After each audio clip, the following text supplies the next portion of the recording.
Chapter 1. At 3:00 in the morning, Su Qianxi hurried to the Li family's house. "I want to see him." "Sorry," the young master said. "Su Qianxi and the dog are not allowed in." With a bang in her heart, she felt as if something was breaking. She yelled, "Li Xicheng, come out. Let's talk. I have nothing to do with Grandpa's death.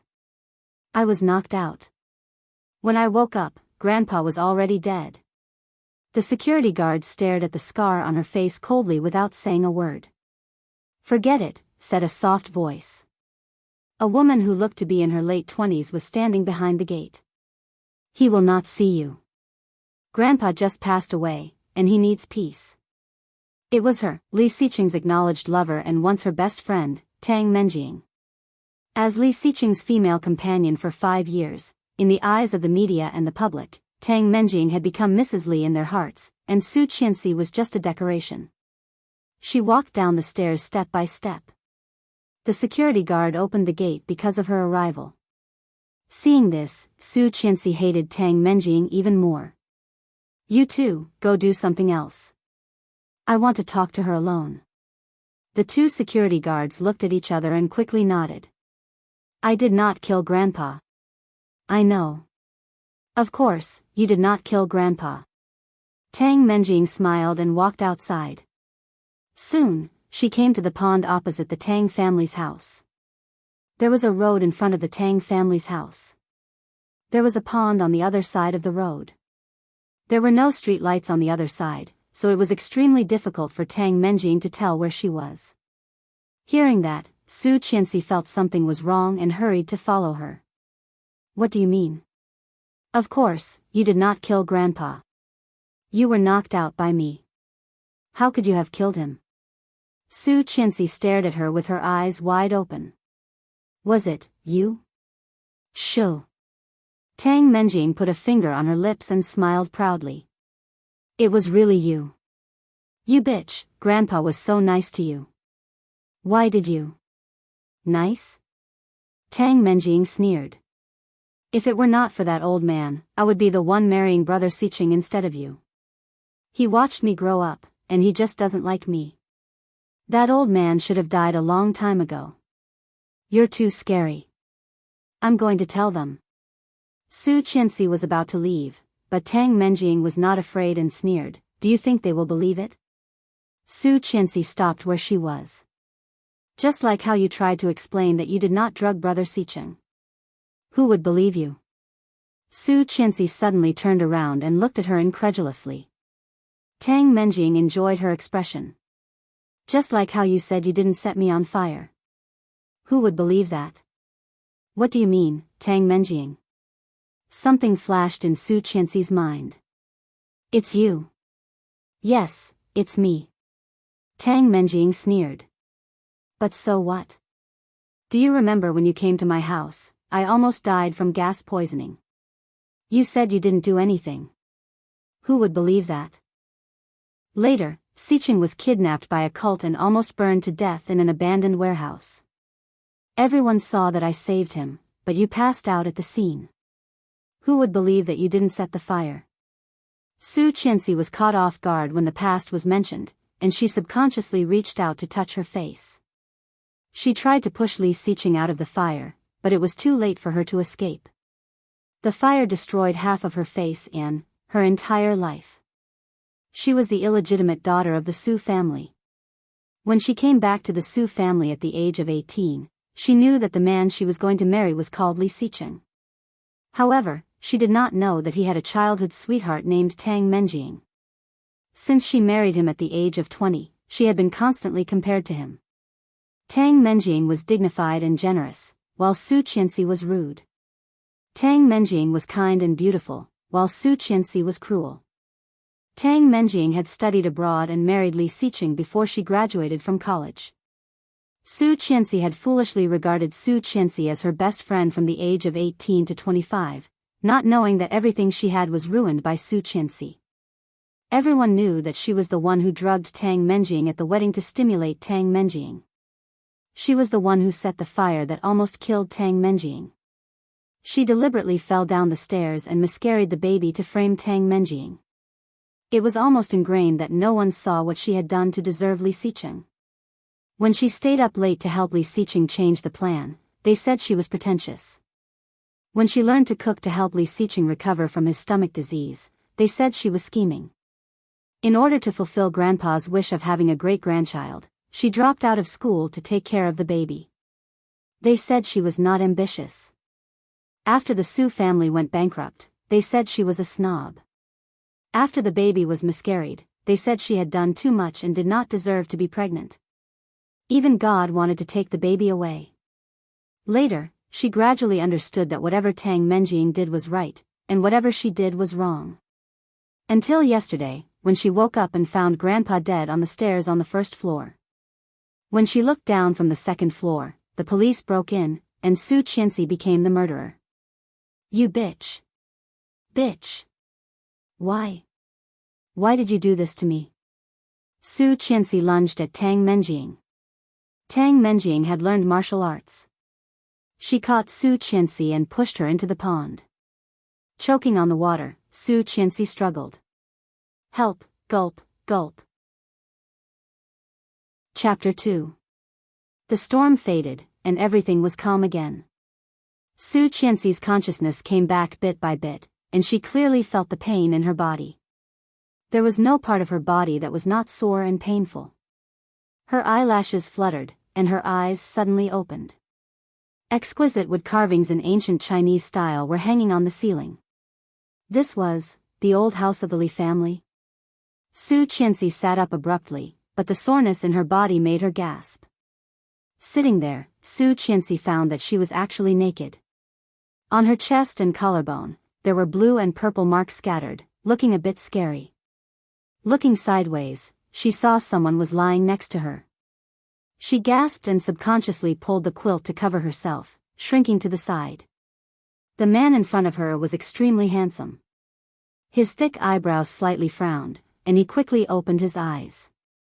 As soon as he opened his eyes, Su Qianxi's eyes were filled with deep amazement. No matter how many times she saw this face, it was enough for her to look at it again. His eyes were as dark as the night sky, with natural arrogance and nobility, with a hazy sleepiness.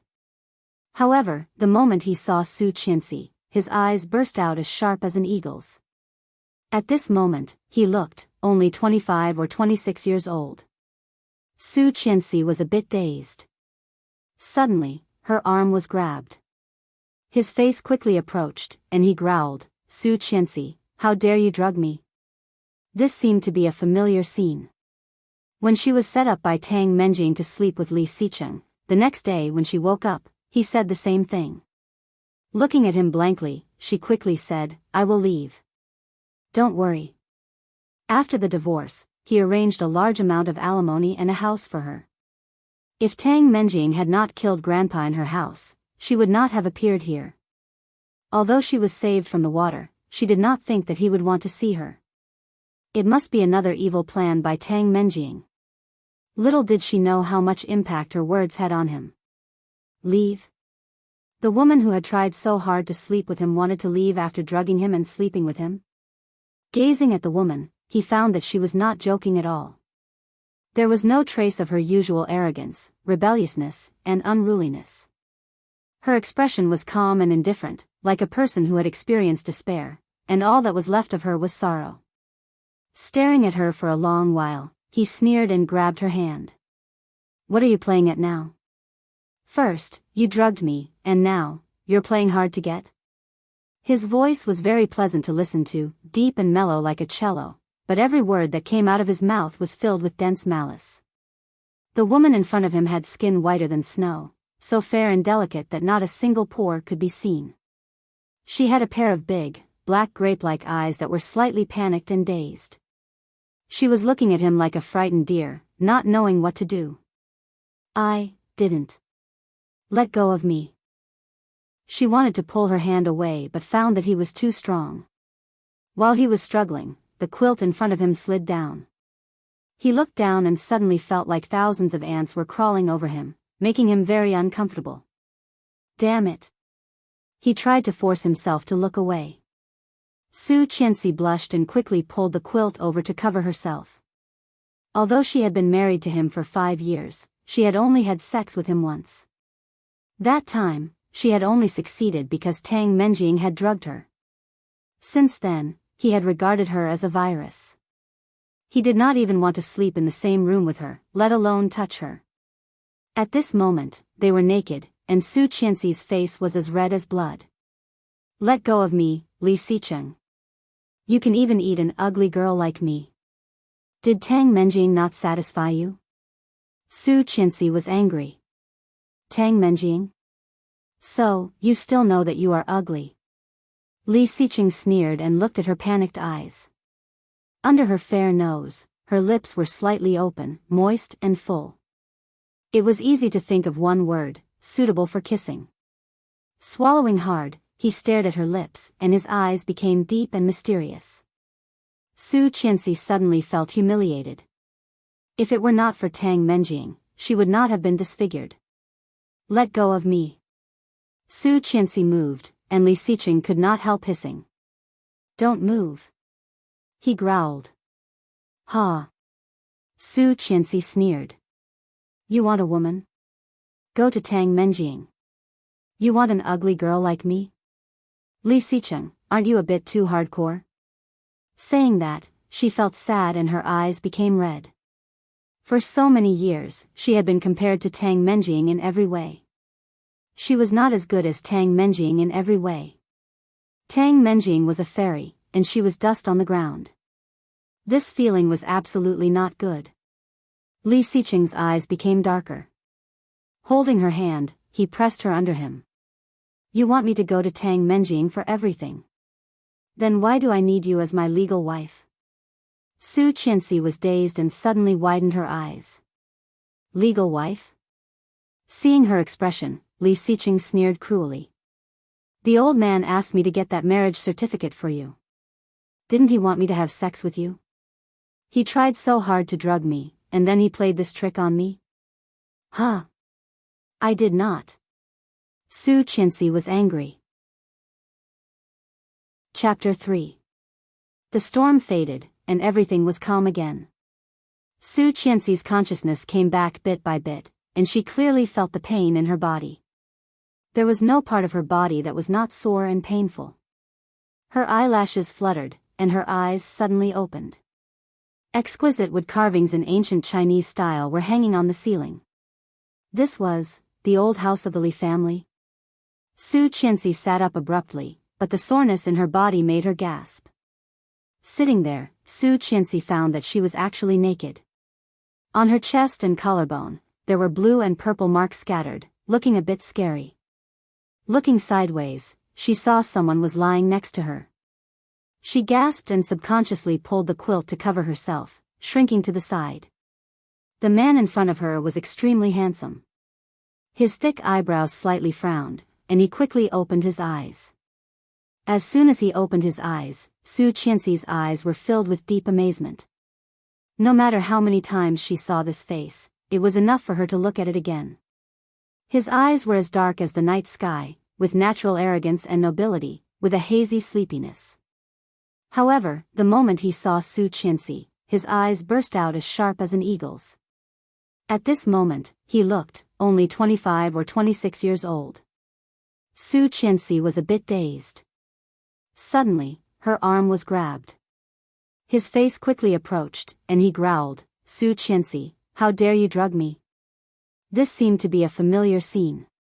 When she was set up by Tang Menjing to sleep with Li Xicheng, the next day when she woke up, he said the same thing. Looking at him blankly, she quickly said, "I will leave. Don't worry." After the divorce, he arranged a large amount of alimony and a house for her. If Tang Menjing had not killed Grandpa in her house, she would not have appeared here. Although she was saved from the water, she did not think that he would want to see her. It must be another evil plan by Tang Menjing. Little did she know how much impact her words had on him. Leave? The woman who had tried so hard to sleep with him wanted to leave after drugging him and sleeping with him? Gazing at the woman, he found that she was not joking at all. There was no trace of her usual arrogance, rebelliousness, and unruliness. Her expression was calm and indifferent, like a person who had experienced despair, and all that was left of her was sorrow. Staring at her for a long while, he sneered and grabbed her hand. "What are you playing at now? First, you drugged me, and now, you're playing hard to get?" His voice was very pleasant to listen to, deep and mellow like a cello, but every word that came out of his mouth was filled with dense malice.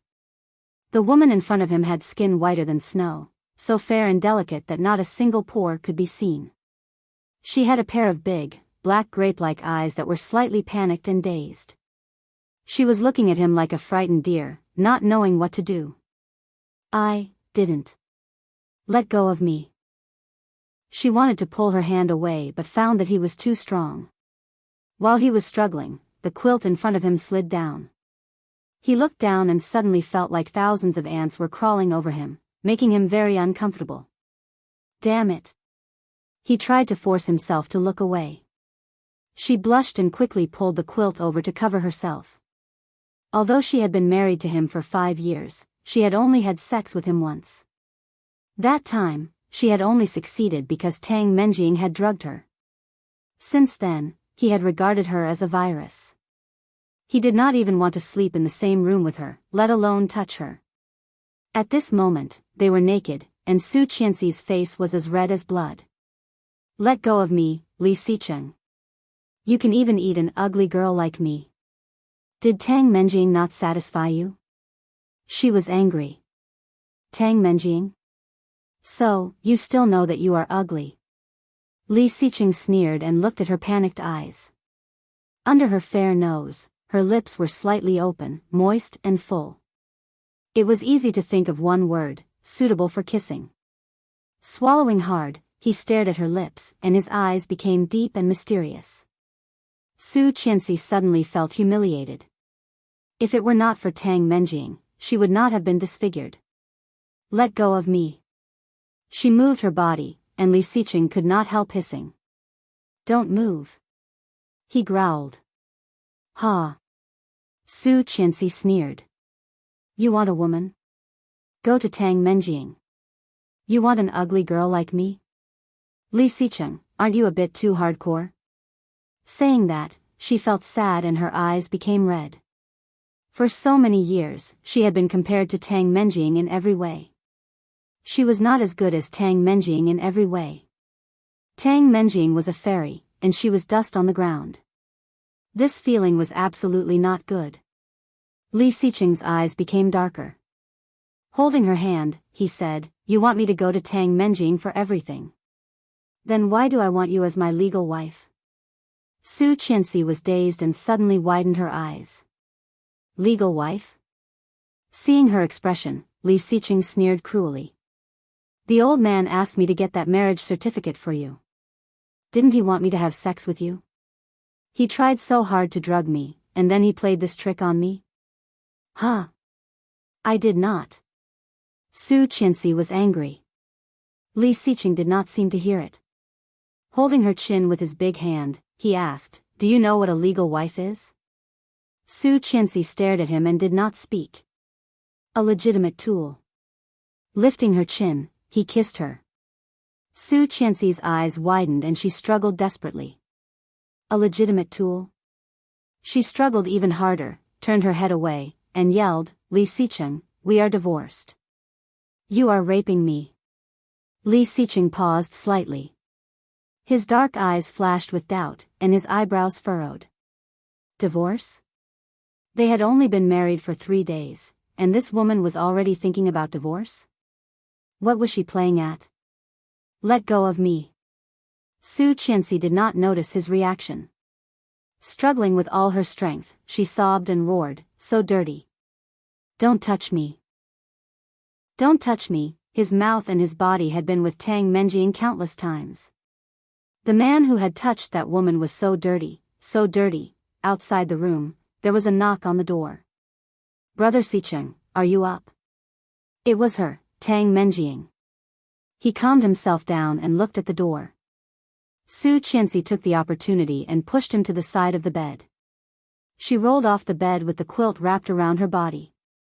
"If you don't want to talk, I'll come in." Tang Menjing's voice was sweet and lovely, like a little girl next door. However, only Su Qianxi knew how vicious she was. The door was pushed open. When Tang Menjing poked her head in, a big red pillow was thrown at her before she could see clearly. Li Xiqing's cold voice came, "Get out." Tang Menjing was hit in the face. Before she could see what was happening, she was pushed away by a strong force. The door to the room was pushed shut and locked in one smooth motion. Li Xiqing turned around and looked at Su Qianxi, who had rolled herself up like a mummy. He felt angry and amused at the same time. What was this woman playing at? Su Qianxi's face was covered in tears, but when she looked down, she suddenly blushed again. Su Qianxi turned her head and covered her face. However, she found that her face had become very smooth. Afraid that she was wrong, Su Qianxi touched it several times. It was smooth and delicate. There was no scar left by the fire at all. Su Qianxi found that she was surrounded by red. The double happiness logo was pasted on the headboard, the door, and even the pillow that Li Xiqing had used to throw Tang Menjing was a festive red. The quilt. The bedsheet. Su Qianxi's eyes fell on the bedsheet. The light red bedsheet and the dried blood were particularly eye-catching. What did it mean? The old house of the Li family, the double happiness logo, and this red, her heart suddenly raced. She began to think of a crazy possibility. Breathing quickly, she looked at Li Xiqing. What year, month, and day is it now? He looked at her like she was an idiot. You've only been married for 3 days, and you're already so good at acting. Su Qianxi, I really underestimated you. Then he ignored her and walked to the bathroom, holding back the desire in his eyes. Chapter 4. At the age of 20, her facial features still looked a bit immature, but they had slowly matured. Big almond-shaped eyes, thin eyebrows, and a straight nose put together on her oval face, delicate and beautiful. There were some bottles and cans on the dresser, all of which were famous luxury brands. Before she married Li Xiqing, she was encouraged to buy these things by Tang Menjing, who she thought of as her best friend, saying that to show off her identity, nothing should be too bad. She believed it at that time. Under the guidance of Tang Menjing, she bought almost all the famous luxury skincare products that were completely not suitable for her. In the end, they were all thrown into the trash. Li Xiqing saw all of this, and it was these details that made him hate his wife more and more. Every time she thought of these things, she regretted it. She always thought about what she would do if she could go back to the past. She did not expect that this day would really come. She let out a low laugh, and then her laughter became louder and louder. Tears suddenly fell down her face. She died, and she did not die. She was reborn. At that time, she loved Li Xiqing for 5 years and stayed by his side for 5 years. In order to become a good rich wife, she learned all kinds of etiquette, musical instruments, languages, finance, and business management. As long as he liked it, she learned it all.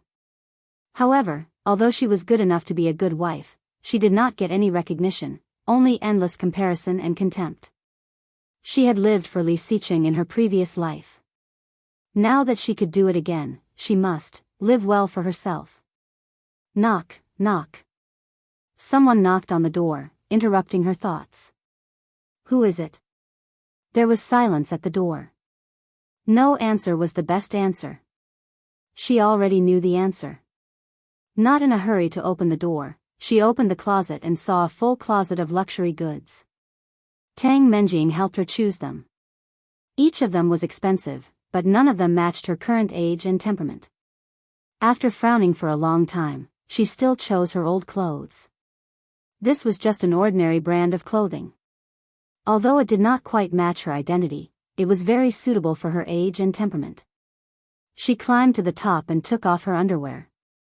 When she was about to put on her underwear, the door of the bathroom was suddenly opened, and a faint heat wafted over.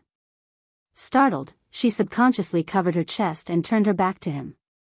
Li Xiqing was wearing a black silk bathrobe, which clearly outlined his strong muscles. He was 188 centimeters tall, and his slightly curly black hair was still dripping water. He stared at her smooth back without blinking. Her smooth, white skin was like the best silk, and there were a few strands of purple marks on it, letting him clearly know the madness and brutality of last night. The atmosphere became awkward. He did not move, and she was too embarrassed to turn around. There was another knock on the door, and Su Qianxi's words were blocked. He looked away. Put it on. It was short, but it did not allow for criticism. He opened the door and saw the person outside. Frowning, he asked, "What's up?" Chapter 5. Tang Menjing's voice was not loud, but Su Qianxi already had mixed feelings. In her previous lifetime, Tang Menjing had directly broken in. At that time, Li Xiqing was taking a shower, and she had loudly announced that Su Qianxi had drugged her new husband. Li Xiqing, who was already suspicious, hated her even more. "What's up?" Li Xiqing still asked the same question. Tang Menjing forced a smile and deliberately hid her face behind her, as if she was trying to hide something. She shook her head and said, "Nothing." Li Xiqing's eyes fell on her hands behind her back and quickly looked away. Seeing that he was not going to say anything, Tang Menjing was a bit anxious. She simply threw the thing in her hand away, and the sound of something breaking came from the floor. Tang Menjing exclaimed as if she was scared and said, What should I do?" Li Xiqing glanced at the thing on the floor and immediately saw the words on it. That was the name of the most famous aphrodisiac. Although Li Xiqing did not study it, he had heard a little about it. Tang Menjing actually carried this with her? As if afraid that Li Xiqing would misunderstand, Tang Menjing quickly waved her hand and said, "Brother Xiqing, don't get me wrong. It is not mine. I am just keeping it for Su Qianxi." "Keeping what for me?" Su Qianxi walked out from behind, took the door from Li Xiqing's hand and opened it. From Tang Menjing's angle, she could see the mottled spots on the wedding bed and the messy bedding. Jealousy suddenly rose in Li Xiqing's heart. Tang Menjing forced a smile and said, "It is the thing you left on the table last night. I was afraid that Auntie would see it, so I put it away for you." Li Xiqing's eyes fell on Su Qianxi's face like a bolt of lightning. However, he did not see a trace of panic on her face. Her dark and bright eyes were as clear as a spring, without any impurities. Hearing what Tang Menjing said, he was a bit confused. He squatted down and picked it up. "What is this? What is it used for?" Although she said that, she had already recognized the real identity of the bottle. Narrowing her eyes, she looked very calm. Curiously, she looked up at Tang Menjing, looking innocent and harmless. Tang Menjing was slightly surprised and quickly said, "Of course I don't know. How would I know the use of such a thing?" "This thing?" She was even more confused and quickly asked, "This thing, what is it?" Tang Menjing gritted her teeth in surprise. How did this idiot girl react so quickly today? It seemed to be a little different. But what was different? Looking down, Su Qianxi's face was pale and rosy. Her delicate and smooth skin was indescribably tender. At the age of 20, it was like a tender peach. From her angle, she could see the bruises under her neckline. Tang Menjing gritted her teeth, her heart burning with jealousy. It was this bottle of medicine that helped Su Qianxi successfully climb into his bed.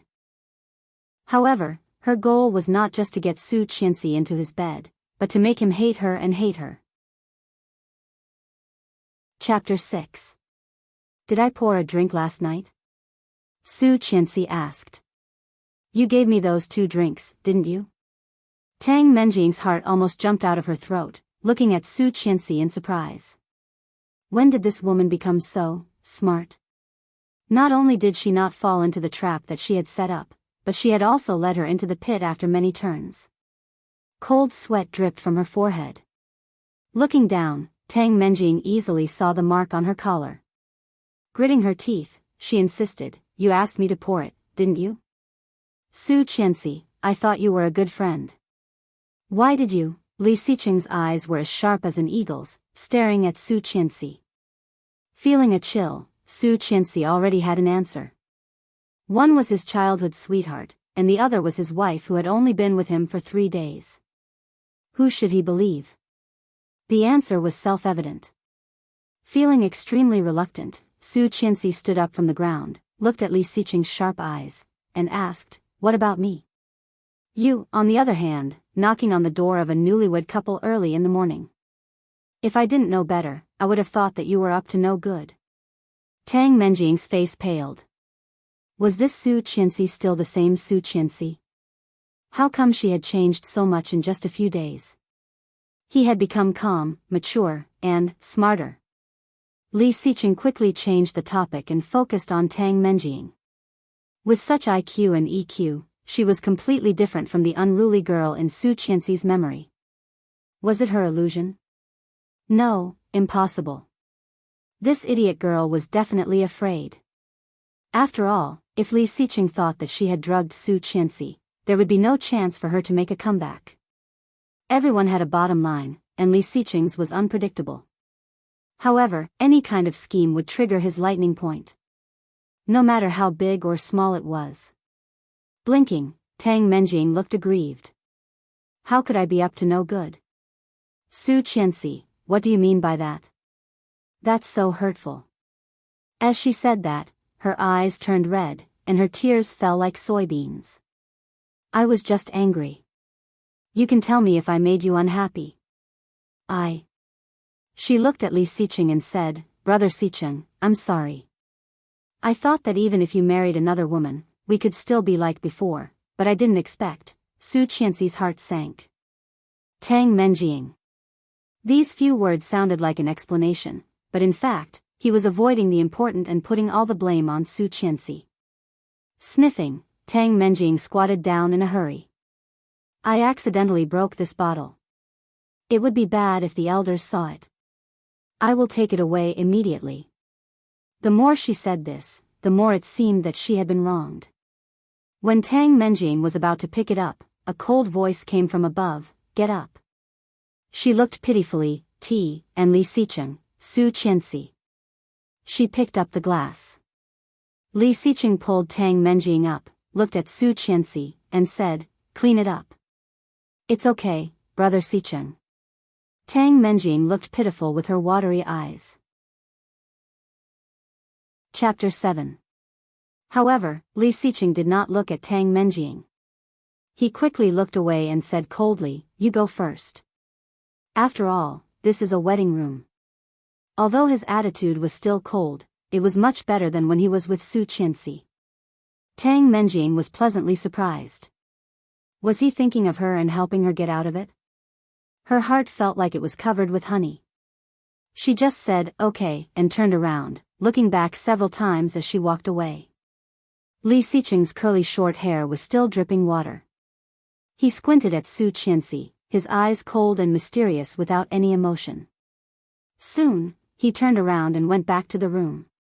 Su Qianxi stood at the door, looking at the broken glass on the floor, her hands in her arms. "Tang Menjing, Li Xiqing, Su Qianxi will get back at you little by little for the life you ruined." It was already past 10:00 in the morning when he was done cleaning up. After a night of indulgence, Su Qianxi's body was sore. Even when she walked, she felt her legs were trembling. "Hey, you're up so late. You're indeed a mistress. Our Tang Menjing is not so lucky." A sharp voice came. Su Qianxi looked over and saw a lady in her 40s or 50s. Mrs. Li was talking to a rich woman next to her. Hearing the voice, she also looked over with embarrassment and dissatisfaction. This was the Li family's neighbor for many years, Mrs. Tang, and also Tang Menjing's biological mother.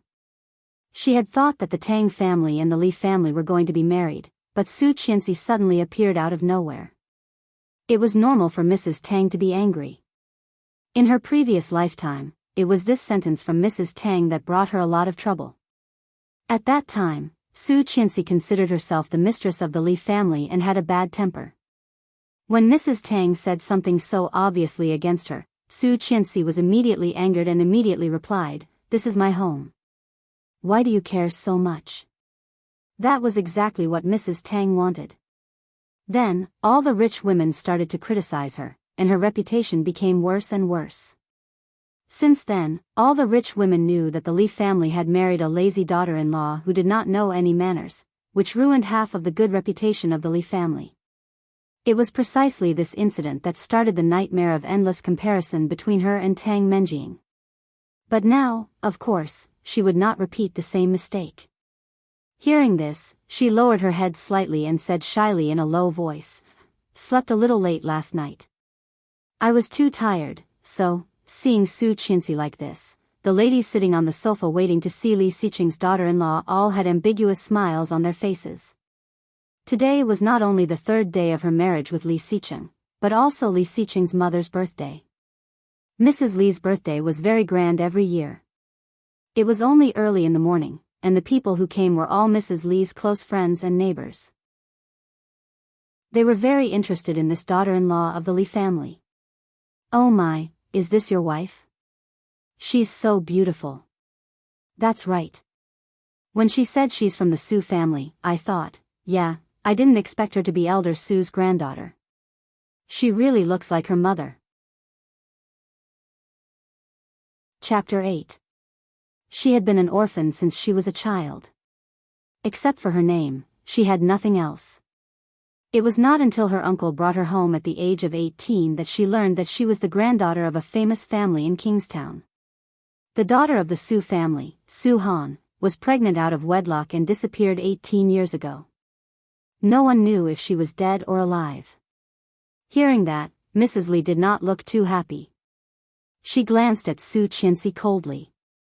Su Qianxi knew that Mrs. Li hated her, so she did not want to get on her bad side. She smiled at the ladies who were praising her but did not say anything. She walked up and said, "Mom." Mrs. Li did not want to be nice to her, but in front of so many people, she had to hold back her dissatisfaction. She nodded and looked at her expressionlessly. "Auntie, happy birthday." Tang Menjing's voice came with surprise and joy. She looked over and saw Tang Menjing walking in with a big box in her hand, smiling brightly. Tang Menjing was good-looking in the first place, with thin eyebrows and big eyes. Her nose was straight and round, and her sharp chin seemed to have been deliberately cut with a knife. Her lips were pink, and her eyes were curved when she smiled. When Mrs. Li saw her, a smile immediately appeared on her expressionless face. She said to her, "Why are you here so early? You just came back from Australia a few days ago. Why don't you sleep a little longer to get rid of the jet lag?" Tang Menjing playfully stuck out her tongue and said, "I have been back for a few days. Today is your birthday. How can I not come to congratulate you because I was sleeping?" She approached with a smile and put the big box in her hand on the coffee table in the middle of the ladies. "What is this? I am so jealous. We can receive gifts from Tang Menjing every year. Poor us. We are also neighbors, but Tang Menjing does not care about us so much." "Exactly, but I thought Tang Menjing would become your daughter-in-law. I did not expect." However, before Mrs. Zhang finished, Mrs. Li next to her patted her hand. Mrs. Zhang's smile suddenly froze and she looked at Tang Menjing awkwardly. Tang Menjing seemed a bit embarrassed and blushed. Soon, everyone looked at Su Qianxi. Su Qianxi acted as if she did not hear it, standing on the side and looking forward. Meeting their eyes, she smiled gently and said, "I'll go cut some fruit for you. Sit down first." "No, the servants will do that." Mrs. Li's smile faded. "Sit down, in case someone says I mistreat my daughter-in-law." No matter how stupid those noble madams were, they could tell that something was fishy. True, she was an illegitimate daughter. Furthermore, it was an illegitimate daughter of an unknown father. What right did she have to marry into the Li family? If it were not for the insistence of Li Xiqing's grandfather, even threatening to kill himself, no one in the Li family would agree to let Su Qianxi in. In Mrs. Li's opinion, Su Qianxi did not deserve to be the daughter-in-law of the Li family. Su Qianxi sat down in a corner, discreetly staying away from Mrs. Li. In her previous life, she naturally sat next to Mrs. Li and was driven away by Mrs. Li. Not only was she embarrassed, she was also ridiculed by Tang Menjing. Chapter 9. It's okay. Tang Menjing smiled.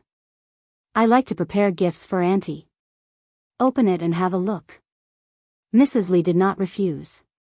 She quickly pulled off the ribbon and opened the layers of packaging. Finally, she saw a beautiful green cheongsam. Everyone was stunned when they saw it. So beautiful. Is this embroidery? It's so beautiful. Mrs. Li could not stop smiling. Hearing the compliments around her, she looked proud and happy. Mrs. Tang came over and chimed in, my Menjing is really good with her hands. Look at the craftsmanship. It took her a long time to finish it. It took her a long time. Her words caused a stir among the ladies. Everyone was surprised. Tang Menjing made it herself? Amazing. She is so skillful. Wow, so skillful and beautiful. Tang Menjing, come and be our daughter-in-law. Tang Menjing smiled gracefully, looking like a lady from a respectable family.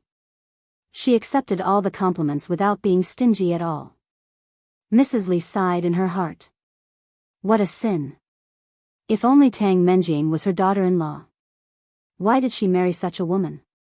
Thinking of that, she gave Su Qianxi a resentful look, and the smile on her face faded. Su Qianxi knew exactly what Mrs. Li was thinking. What was happening now was exactly the same as what had happened in her previous lifetime. Everyone was praising Tang Menjing, and Su Qianxi was the foil. However, at this time, Su Qianxi, what gift did you prepare for Auntie? Tang Menjing successfully changed the topic to Su Qianxi. She smiled gracefully and kindly. Just as she expected. In the eyes of others, this kind of action was a kind act to avoid her embarrassment. However, Su Qianxi knew that Tang Menjing was just trying to embarrass her. Back then, Su Qianxi had smiled awkwardly at Tang Menjing's kindness. Her gift was a luxury that the Su family had specially prepared for her, but it was nothing compared to the cheongsam that Tang Menjing had made herself. After Tang Menjing took it out in front of everyone, Mrs. Tang said, how could she be the daughter-in-law of the Li family? She became the object of everyone's disgust. Everyone complimented Tang Menjing, and Mrs. Li hated this daughter-in-law even more. She could not wait for Li Xiqing to divorce her and marry Tang Menjing. In the end, it was Tang Menjing who spoke up to resolve the awkward situation. At that time, Su Qianxi was too naive to know that she had planned it. She was very grateful to Tang Menjing. In her previous life, she had always been optimistic and kind. She didn't want to think of human nature as evil, but she didn't expect that it was this kind of mentality that ruined her life. In this life, she would never make the same mistake again. Su Qianxi smiled and did not immediately answer.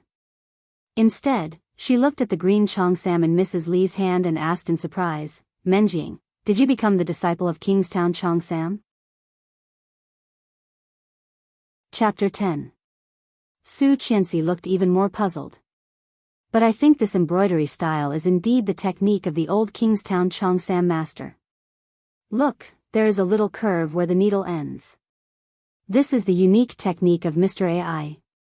Tang Menjing's smile froze. Mrs. Tang directly slapped her hand away and said grumpily, you only know how to brag. If you want to suck up to Tang Menjing, you should be more direct. She is indeed very good at embroidery, not something you can compare with. Mrs. Li was also a bit unhappy. Looking at Su Qianxi coldly, she said, what do you know? You have only seen a few kipeos, and you are talking about embroidery. Don't embarrass yourself. Hearing that, Tang Menjing's expression softened a bit. Although he didn't know how this idiot girl knew, no one would believe the words that came out of her mouth. Sure enough, the rich ladies all looked at Su Qianxi with condemnation. Mrs. Li said, Tang Menjing spent so much effort to make a qipao for your mother-in-law. Isn't it inappropriate for you to say that? If you are good at it, you can give it to her, but don't slander her. That's too mean. I was wondering why your mother-in-law did not like you. Now I finally understand. With such a daughter-in-law, even I would not like her. Don't say that. Tang Menjing looked sympathetic. Su Qianxi did not do it on purpose. Maybe she made a mistake. What did she make a mistake? Mrs. Tang's voice was a bit sharp. If she made a mistake, how could she say that? If she made a mistake, she would go to heaven. Su Qianxi glanced at Mrs. Tang coldly and said, Mrs. Tang, this is indeed Mr. AI's work. I have proof. Mrs. Tang sneered and looked disdainful. I thought the Su family brought you back and taught you for 2 years. Now I finally know. You are a bitch in your bones.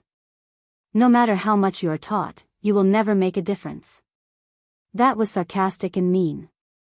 The rich ladies became silent and looked at each other. The atmosphere became a bit weird. That was really a bit harsh. Everyone looked at Su Qianxi. Su Qianxi's face darkened as she pinched her arms. Everyone thought that Su Qianxi would definitely be angry. After all, no one could bear to listen to such words, and Su Qianxi was famous for her bad temper. But, no. Su Qianxi just glanced at her coldly and sneered, it's really hard to change the inferiority in your bones. A spoiled thief became a rich lady, and her daughter is also dirty. Hearing that, Mrs. Tang's face changed. When she was young, she was a habitual thief. However, after she married Tang Menjing's father, this dark history should have been forgotten. How did this be *tch no? Subconsciously looking at the ladies, they all looked confused, obviously not knowing what Su Qianxi was talking about. Suppressing the shock and anger in her heart, Mrs. Tang looked away and screamed, What do you mean? I have proof that this cheongsam was made by Mr. AI of Old Kingstown, not Tang Menjing. Su Qianxi spoke clearly. Chapter 11. You know very well whether I am making things up or not. Su Qianxi glanced at her coldly. Tang Menjing's heart raced when she saw Su Qianxi's gaze. At that moment, something seemed to shoot out of Su Qianxi's eyes and pierced through her own. That was hatred. The hatred was so thick that it chilled her to the bone. However, when Tang Menjing looked at it again, it immediately disappeared. It was as if it was just her illusion. Was it an illusion? Su Qianxi suppressed the urge to bite the woman to death and said calmly, Mr. AI of Old Kingstown Cheongsam has an Arab wife named Happiness. So, every time he makes a dress, he will leave his symbol on the collar. It is an Arabic word, which means happiness. Bulsh *t. You know Arabic? Mrs. Tang looked disdainful. You will see if I am Bulsh *t. Su Qianxi flipped up the collar. Seeing the black characters on it, Mrs. Tang blurted out, This is just ordinary embroidery. How can you prove that it is Arabic? Su Qianxi had expected that and called, Auntie Lu. Auntie Lu was dazed by Su Qianxi's calmness. Caught off guard, she immediately responded, Yes. Can you ask Li Xiqing to come out for me? Then she looked at Mrs. Li. You don't have to believe me, but you have to believe your son. He knows 8 languages, and maybe Arabic is one of them. He'll know if it's true or not once he takes a look. Mrs. Tang panicked and shrieked, What do you mean? Do you think Tang Menjing is lying? Su Qianxi sneered. I don't know if it is a lie, but this is definitely Mr. AI's embroidery. Forget it, Mom, Tang Menjing said. Tang Menjing said, Qianxi, it is not a big deal. Why do you have to be so aggressive? If you say so, then so be it. No. Su Qianxi's heart was trembling with hatred. It is not a big deal for you, but what your mother said just now was really hurtful. Tang Menjing did not say anything and looked at Mrs. Tang with blame. Everyone had heard what Su Qianxi said. It was indeed outrageous. No one felt that Su Qianxi was wrong.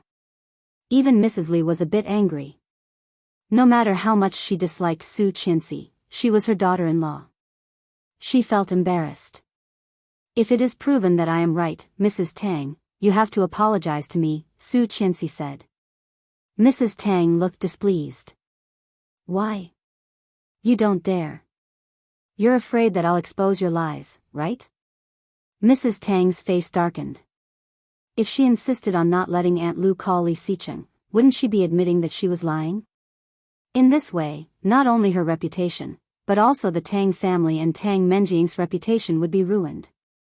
Su Qianxi was that Li said Qianxi would have said that Xiqing could sue Menjing at Tang. Su said, Li, Su, Qiu, Li said, Su, Shi. Chen, Su, Tang, Li, Mrs., Tang, Li, Su, I. Chapter 12. Then go and call him, Mrs. Li finally said. Ask him to come out and explain so that you will give up. Her voice was cold, but Su Qianxi was not sure if Mrs. Li was talking about Su Qianxi or Mrs. Tang. Lu Auntie nodded and quickly ran inside to call Mrs. Li. When Li Xiqing came out, he was wearing casual home clothes, a gray cotton V-neck shirt with white casual pants. Tall and handsome, his dark eyes were like waves, and his red lips were tightly pursed as he stepped forward. Seeing the silence, he frowned and subconsciously looked at Tang Menjing, asking, "What's wrong?" Habits were hard to change.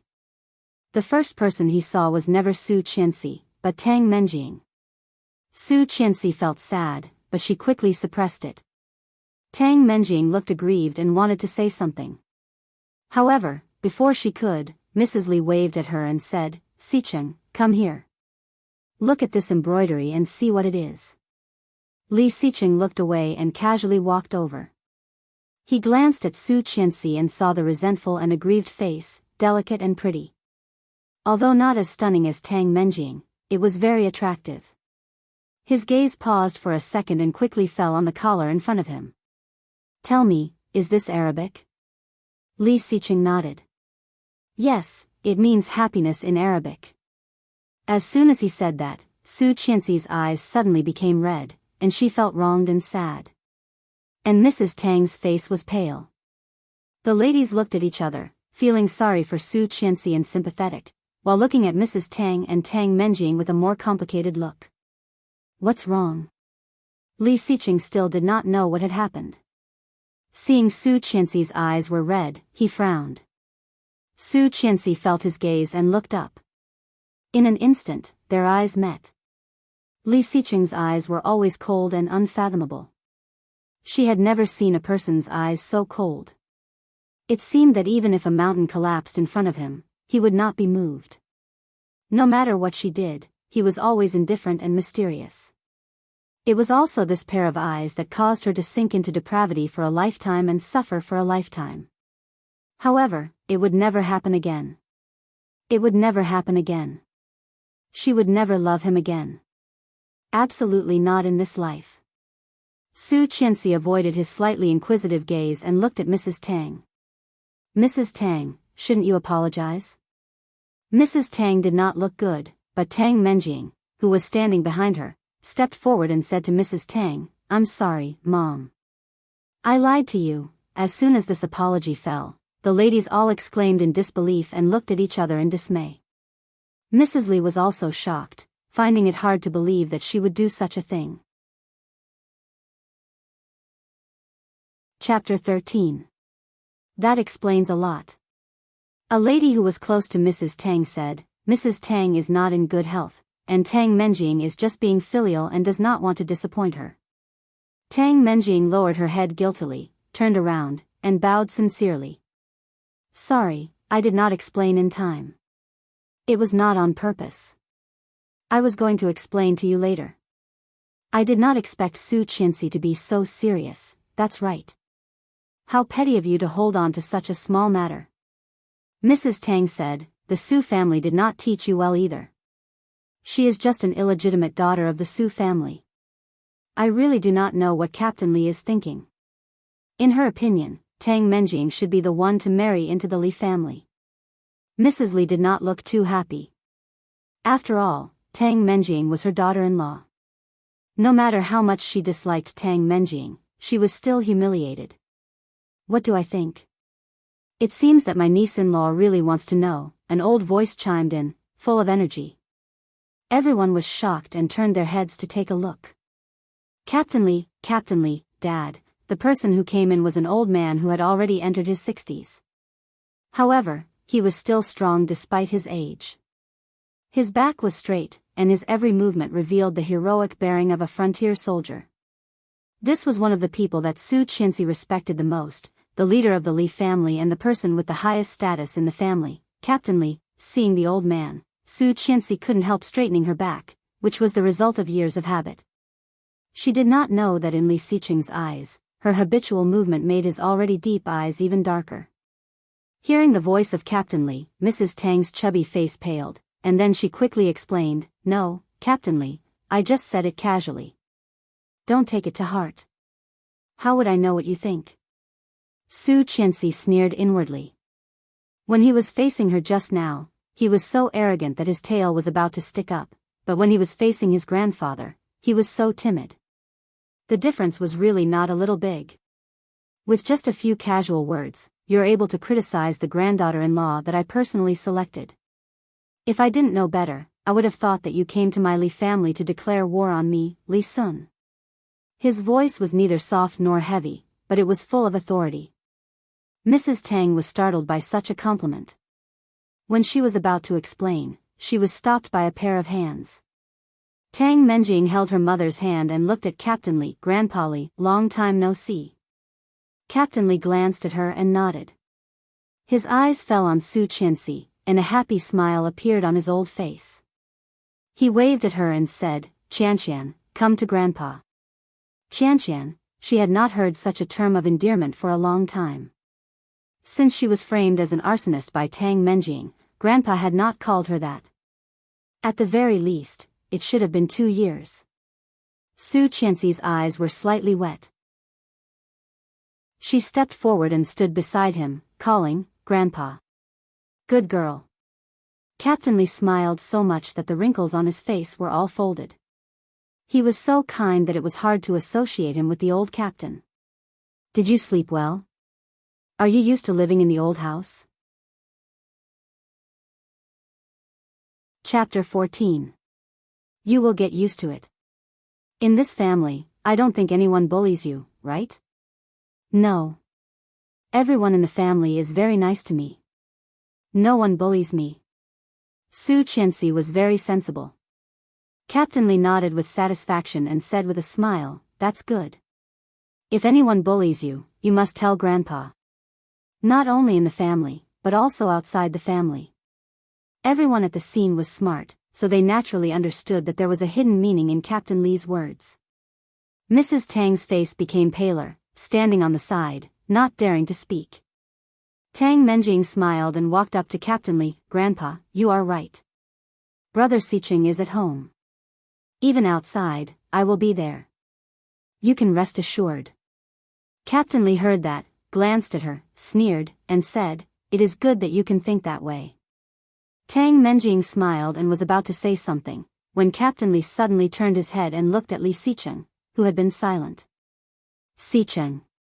The sudden change made Tang Menjing swallow the words she was about to say. She could not say it, but she could not say it either. She was extremely embarrassed. "Grandpa." Li Xiqing was still calm, standing in the corner like an immortal who had nothing to do with him. Hearing Captain Li's voice, he walked over and appeared in the center of everyone's sight. "If I remember correctly, today should be the 3rd day of your wedding, right? Why don't you take your wife home?" Pursing his lips, Li Xiqing was obviously reluctant. However, seeing his grandpa's stern look, he had to agree.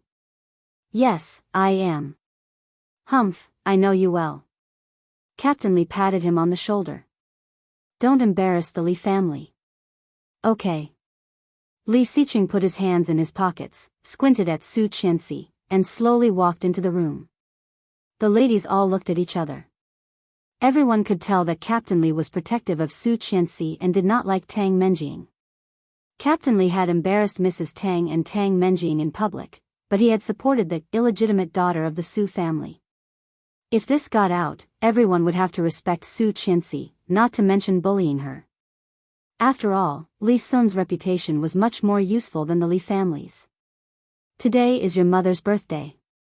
Didn't you prepare a gift? Hurry up and take it out, Captain Lee kindly reminded him. She nodded and walked quickly to the room. The present was prepared by the Su family. It came with her dowry and was kept in the cabinet in her room. However, as soon as she opened the door, she saw Li Siqing picking out clothes with his upper body bare. She blushed, pushed the door half closed, and quickly walked to the cabinet where the gifts were placed, deliberately not looking at him. He walked to the side of the cabinet where the gifts were placed. When he turned around, he suddenly bumped into a wall of flesh. She exclaimed and subconsciously stepped back. However, the cabinet was short, and when she stepped back, her leg was hit and she fell down. However, when Su Qianxi thought she was going to fall, a long and powerful arm wrapped around her waist. Chapter 15. Su Qianxi's heart skipped a beat, but her reason made her come back to reality. Standing up, she pushed him hard. Her hand touched the smooth and delicate skin, and the well-defined muscles, and her face suddenly burned. This man was a monster. Not only was his face good-looking, but even his skin was the tan that many people dreamed of, and even his body.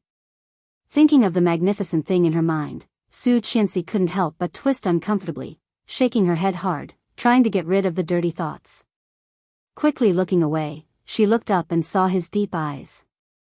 For some reason, Su Qianxi explained, I still have to give Mom a gift. You, continue. But when Su Qianxi was about to run away, her arm was firmly caught. Continue? Li Siqing's voice was very low and mellow, like a cup of carefully brewed hot coffee, intoxicating and memorable. Su Qianxi was caught off guard, and her body was suddenly pressed against the wall. A pair of beautiful big eyes widened. Su Qianxi looked at the man in front of her, her dark eyes filled with a layer of surprise. Do you know what I just wanted to do? Let me continue. Huh? His voice was low and lingering, and Su Qianxi's heart could not help but speed up. Some people said that when a man was the sexiest, it was when his voice went up. She did not know about other women, but she was so nervous. Looking at his dark and deep eyes, Su Qianxi swallowed and timidly said, Don't you want to change clothes? At least cover this sexy figure first. Fortunately, the Su Qianxi now was the Su Qianxi of 5 years later. If it was the Su Qianxi of 5 years ago, she would have already been drooling over him. I wanted to. But now she did not want to. There was an imperceptible sense of danger on his face, but his lips curled. You want to leave? Suppressing the restlessness in her heart, Su Qianxi nodded quickly and pushed his hand away, saying quickly, I'm going to give Mom a gift. She did not expect to be pushed away. Su Qianxi did not dare to stay any longer and ran away. He even closed the door on his way out. Li Siqing looked at the door, narrowed his eyes, and looked at the mirror not far away. The man in the mirror had well-defined muscles and a handsome face. If it were the old Su Qianxi, at the moment he pushed her against the wall, she would have directly fought back and loudly declared, We are husband and wife, and we have to fulfill our obligations as husband and wife. But now, pretending? Wasn't his acting a little too real? But, really? How could there be such a huge change in just one night? He calmly retracted his gaze and walked toward the wardrobe. Whether it was real or fake, wouldn't they know once they tried? Su Qianxi had no idea that she had been suspected. Full of anticipation, he took out the gift. When he returned to the living room, everyone's eyes were on him. Trying to make herself look natural, she walked forward in her most generous posture. Mrs. Li looked at Su Qianxi with curiosity and gratification. At least his daughter-in-law wouldn't lose face in front of his grandfather. Chapter 16. Grandpa, this is the pen my uncle asked me to bring to you. I wish you happiness and good health. Captain Li didn't show any emotion on his face. He smiled kindly and said, I have one too. Thank your uncle for me. Since there was an order, gifts should be given from the oldest to the youngest. Su Qianxi saw his smile, and there was a trace of understanding in her beautiful eyes. This pen was not a gift from her uncle, but her own. When she was shopping with Tang Menjing, she saw it was very pretty and was persuaded by Tang Menjing to buy it. She spent more than 100,000 yuan and had not used it since. However, not long after, Tang Menjing pointed it out and accused her of being wasteful, which caused her to be despised by everyone. Now, she was going to take out the pen and lie in front of Tang Menjing. According to her understanding of Tang Menjing, hey. Tang Menjing looked surprised and said, "Isn't this the pen I went with you to buy when I first came back? How did it become your uncle's?" Just as she expected. With Tang Menjing's personality, she would never sit back and do nothing. However, Su Qianxi was not afraid of being exposed. What she was afraid of was that Su Qianxi would not expose her. Su Qianxi blushed and stammered. Seeing this, Tang Menjing immediately said, "Maybe I remembered it wrong. It is just the packaging. It should not be the one you bought for 100,000 yuan, right? The one bought for 100,000 yuan?" Hearing these words, Mrs. Li and Captain Li both frowned a little. Su Qianxi immediately shook her head. "How could it be a random one? I picked it out." She quickly covered her mouth, regretting that she had let it slip. Hearing that, Tang Menjing blamed her. "Su Qianxi, why did you?" She stopped in the middle of her sentence, but it gave people more room for imagination. Su Qianxi had to admit that this trick worked.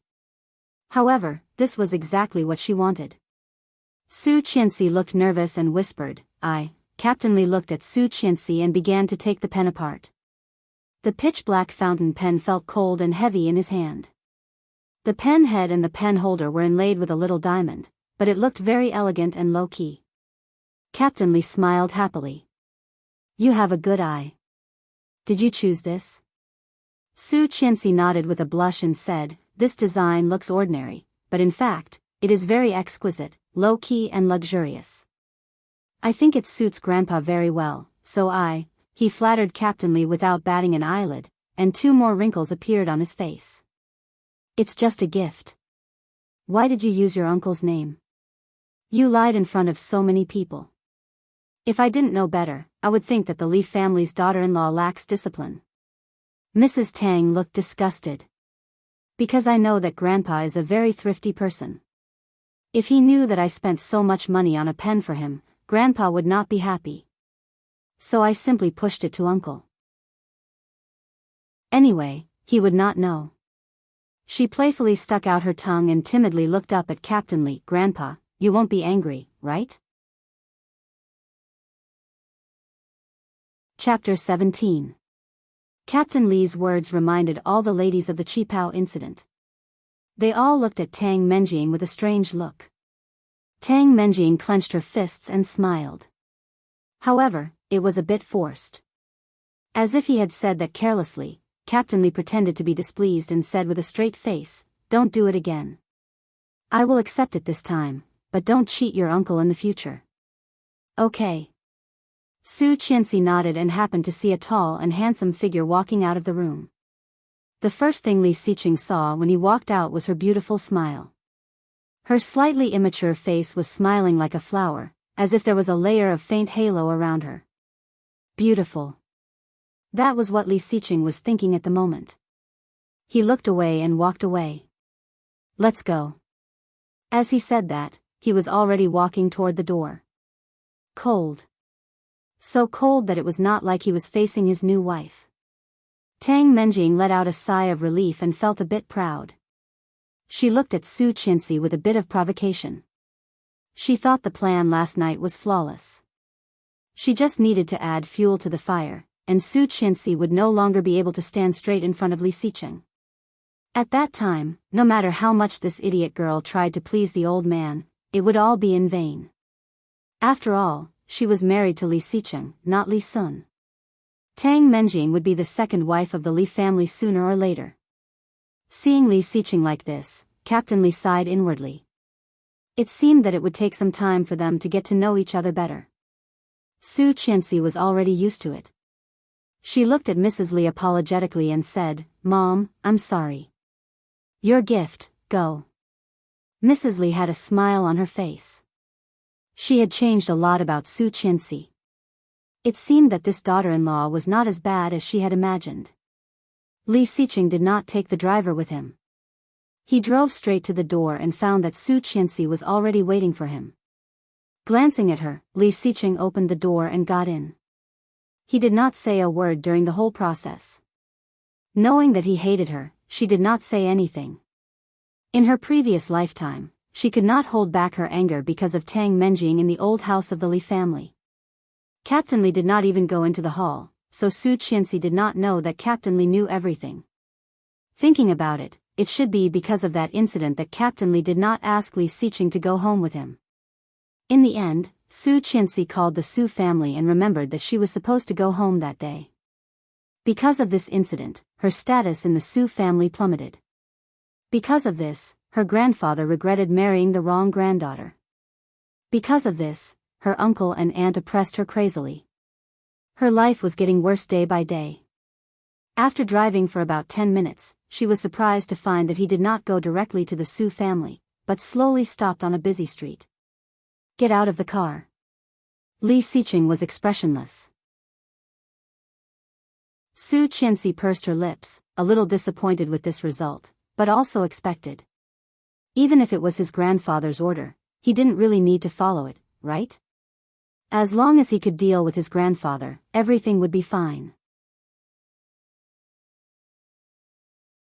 Chapter 18. As soon as she touched the doorknob, the man next to her said again, "I'll give you 20 minutes to change." Su Qianxi was dazed and glanced down at herself. She was wearing her favorite outfit. It was not a famous brand, and the quality was only above average, but it was very suitable for her temperament. She did not want to throw it away when she moved, so she brought it with her luggage to the Li family. She did not expect that he would even notice such a detail. Take it. Li Xiqing's expression was indifferent, and his voice was cold. He had already handed her a black card. Su Qianxi looked at the black card in his hand and was slightly dazed. He actually gave her money? Su Qianxi's heart trembled, and she looked up at his face incredulously. Li Xiqing's expression did not change at all, as if the 5 million black card he gave her was a trivial thing. However, it set off a storm in Su Qianxi's heart.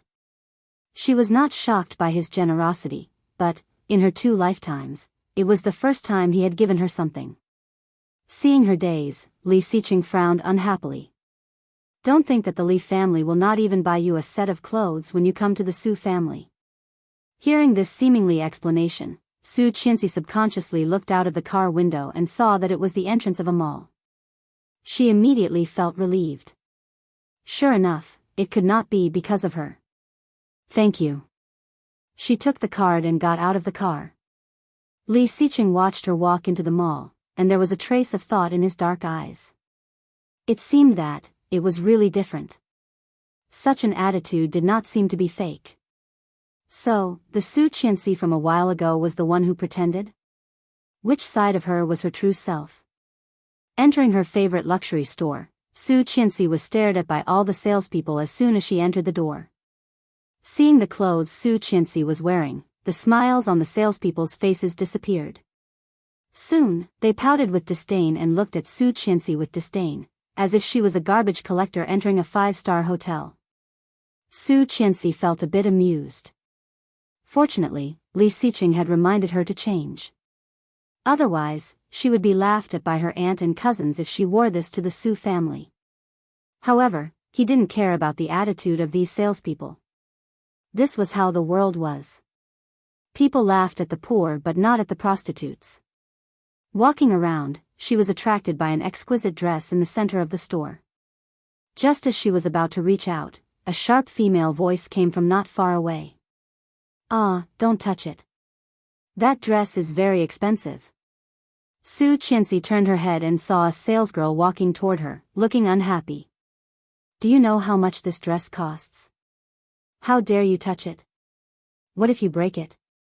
Full of contempt, Su Qianxi asked, "You don't allow people to try on clothes? Those who can afford it can, of course, try it." The salesperson's face was full of disdain. She glanced at the cheap clothes she was wearing and said coldly, "I'm sorry, Mississippi. Please, I won't be seeing you off. Su Qianxi looked at the salespeople and felt a bit confused. She asked, is this how you treat your customers? Chapter 19. Did that mean she could not afford it? Su Qianxi smiled and was about to say something when she suddenly saw two people walking in side by side. What's going on? Did someone who could not afford it come here to force her to buy? The female voice was a bit sarcastic. It was a man and a woman. The man was tall and strong, and the woman was elegant and cool. When they walked in, the expression of the salesperson suddenly changed. She greeted them with a smile and said, Miss Lu, you're here. Su Qianxi also looked over and was slightly surprised. If she remembered correctly, Lu Anan was the daughter of Mrs. Tang's younger brother, which meant she was Tang Menjing's cousin and her biggest rival in high school. Lu Anan's family used to be very poor. Later, when Mrs. Tang became successful, her family rose to fame and became a real nouveau riche. However, the man standing next to Lu Anan was her first love when she was young. His name was Fu Lingbing, the most handsome guy in school. Not only was he handsome, he was also from a very rich family. Seeing Fu Lingbing, Su Qianxi was a bit dazed. She did not expect that she could see her first love again. However, at this moment, she had no feelings for him at all. However, she remembered that Lu Anan later married a middle-aged rich businessman and had a son with tens of millions of yuan. She did not expect that the two of them had hooked up. Hearing the salesperson's words, Lu Anan responded condescendingly, as if she was very satisfied with her flattery. Then she looked at Su Qianxi and said in surprise, isn't this our campus belle, Su Qianxi? What a coincidence. You are also here to buy clothes? The salesperson quickly smiled apologetically and said with a fawning expression, so Miss Lu knows this person? Lu Anan sneered, of course I know him. In high school, he went from a bad student to a famous university. He is very famous in our school. Am I right, Lingbing?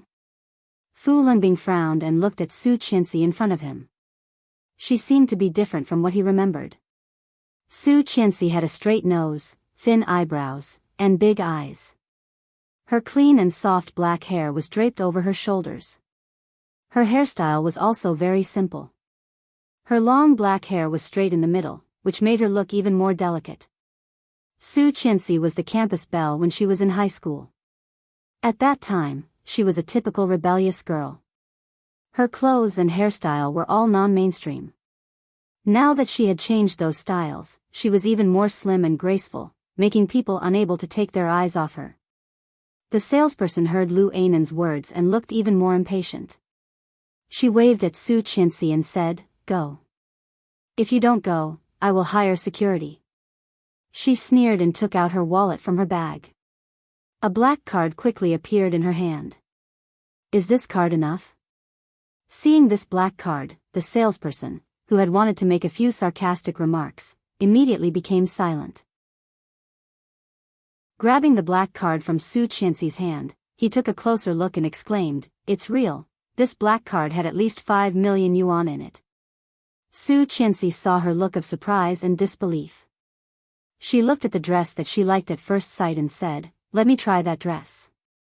The salesperson was obviously unwilling, but she still turned around to retrieve the dress and handed it over with both hands.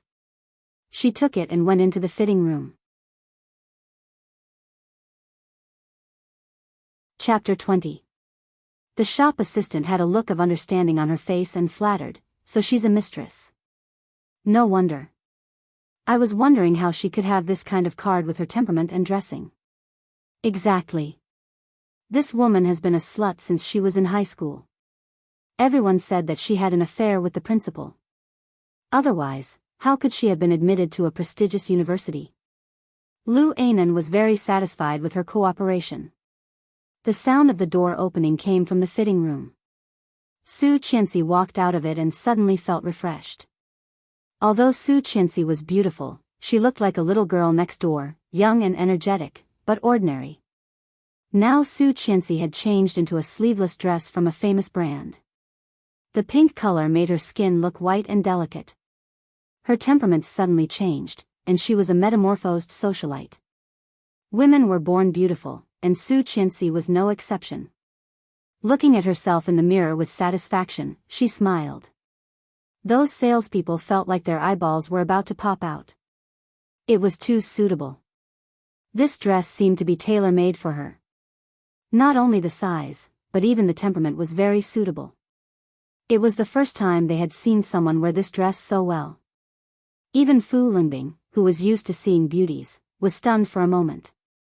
Lu Ainan saw his reaction and felt jealous. She sneered and said, "Clothes make a man.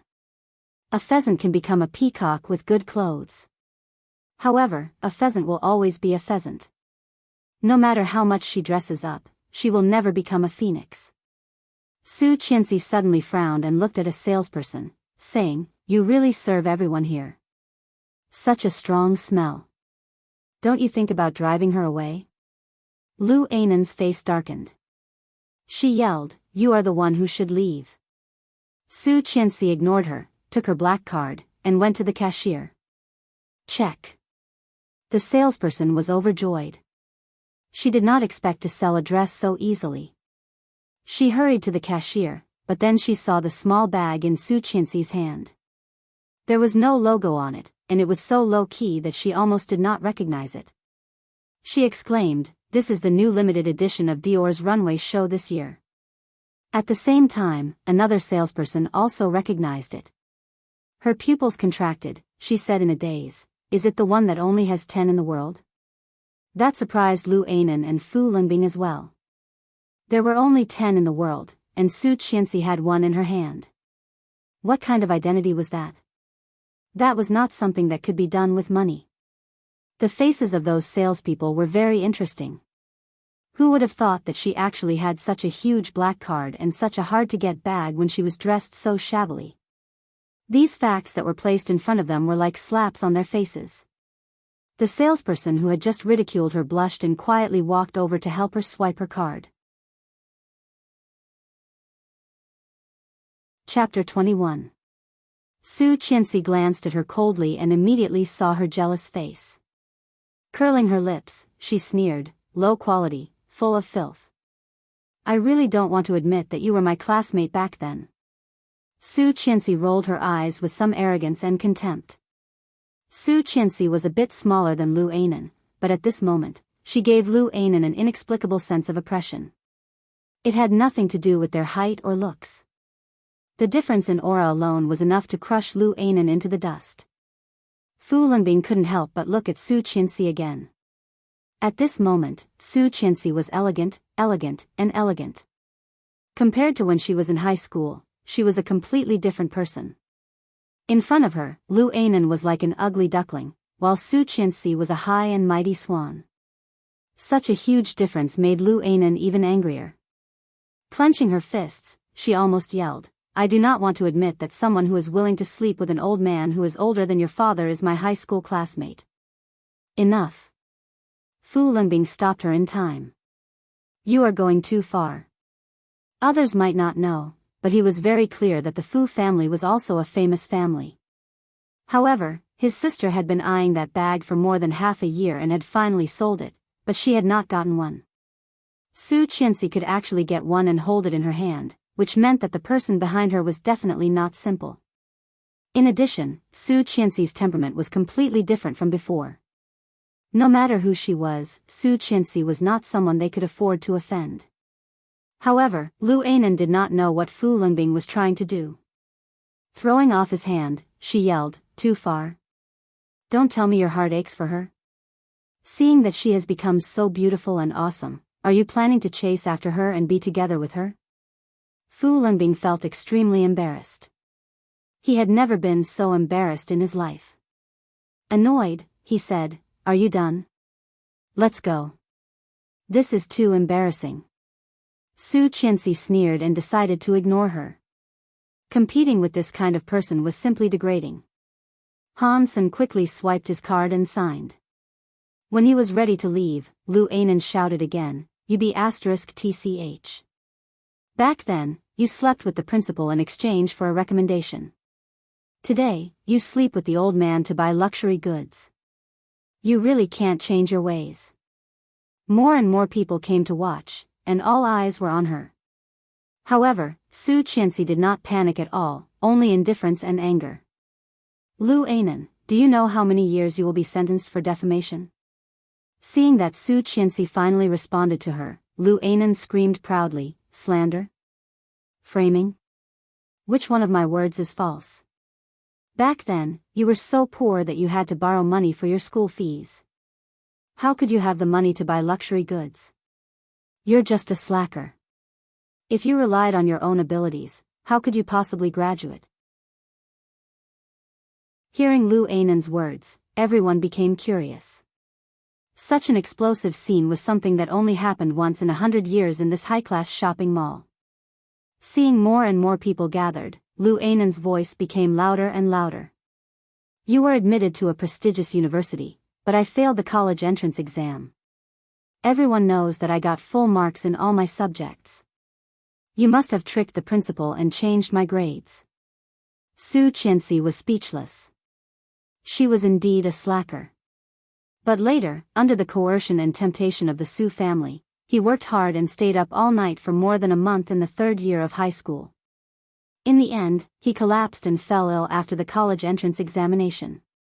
He still didn't meet the requirements of the Su family to get into the ideal major, so he had to settle for the second best and chose the business management major of Kingstown University.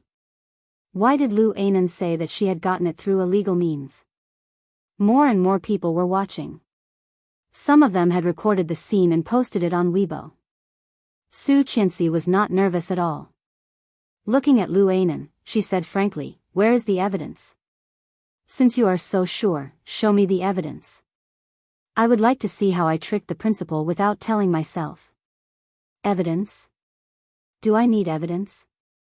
Lu Anan sneered.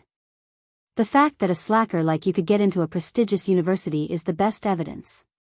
Oh, really? Chapter 22. Oh, is that so? A man's voice passed through the layers of sound waves, like a bass cello, deep and magnetic, followed closely by the steady sound of leather shoes. A tall figure came with his back to the light. He was tall and straight, imposing and cold. His eyes glanced at Lu Anan and immediately fell on Su Qianxi. Seeing her new outfit, there was a glimmer of light in his eyes, but it was gone in a flash.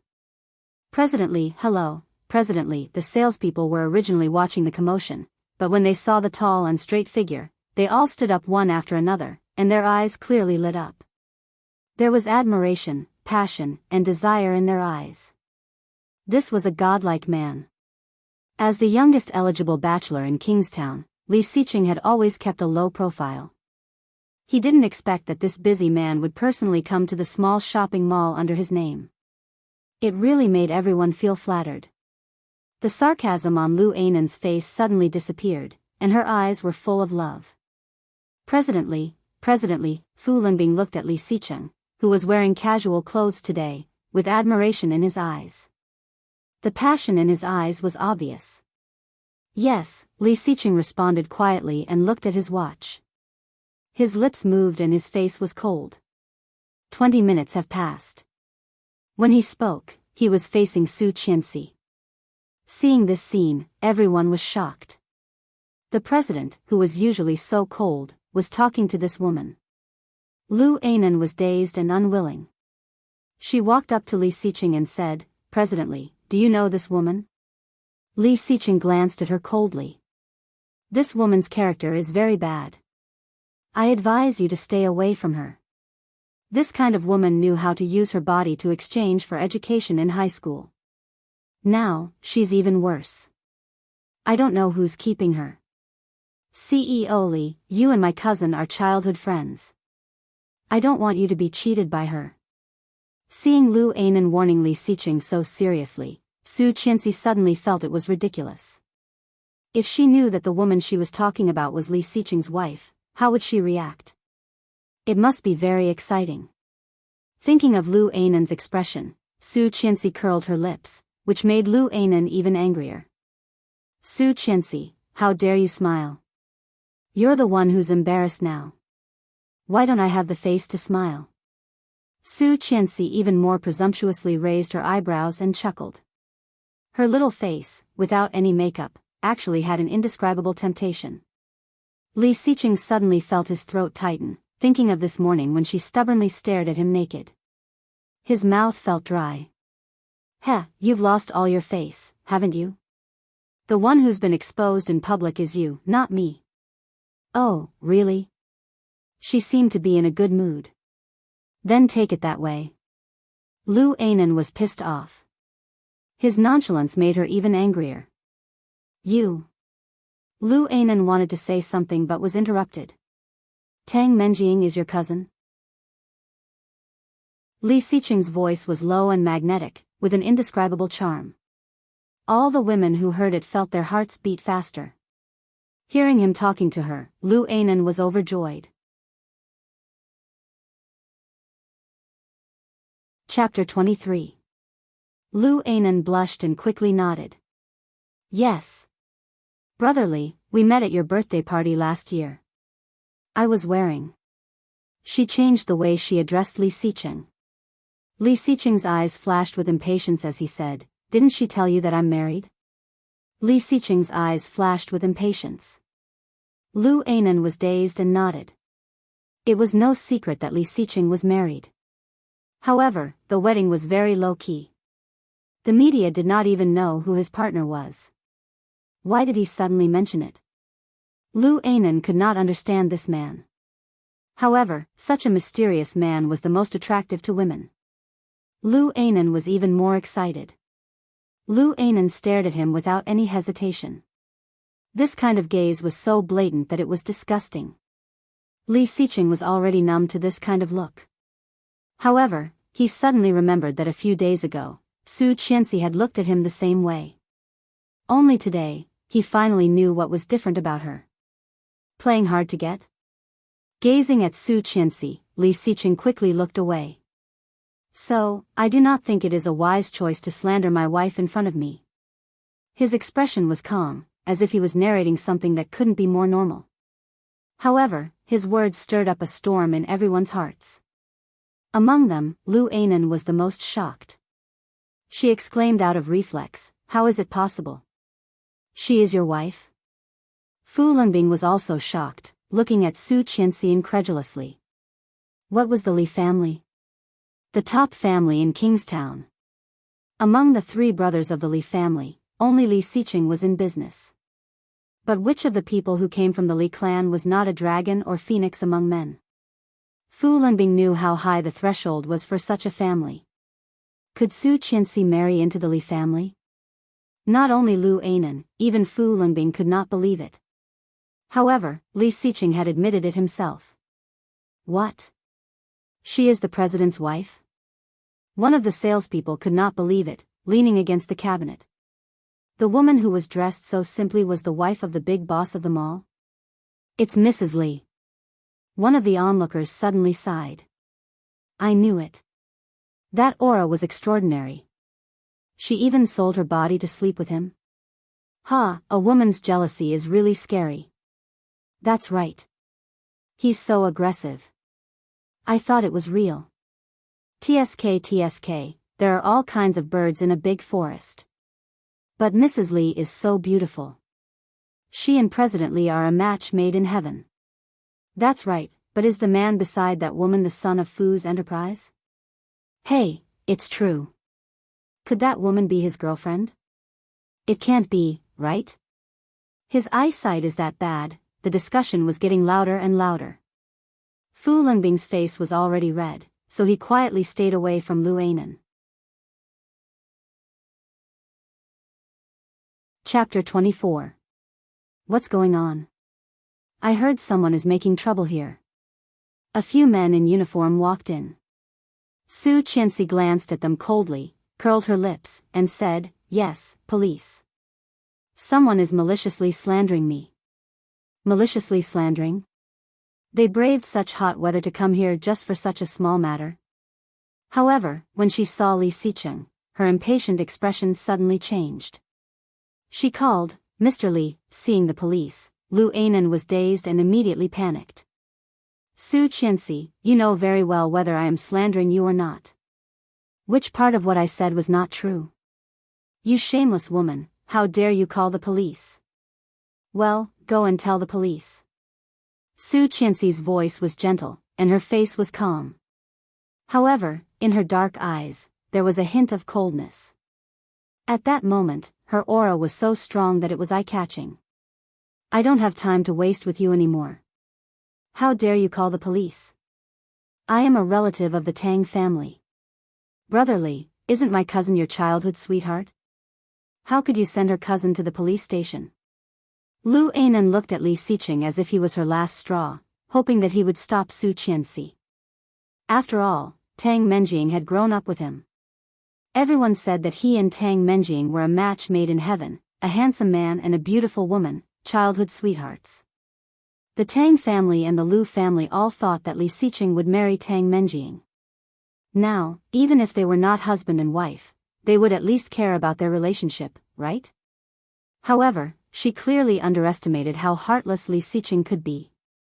That tall and straight figure that seemed to be surrounded by thousands of rays of light didn't seem to hear her at all. He looked up at his watch and urged, 1:00. She had said so much, but there was no response. Lu Ainan was not willing to give up and continued, brotherly, even if you do not respect my cousin, at least respect the Tang family. I am a cousin of the Tang family after all. Su Qianxi felt a bit sympathetic. This sentence really touched Li Xiqing's sore spot. Are you threatening me?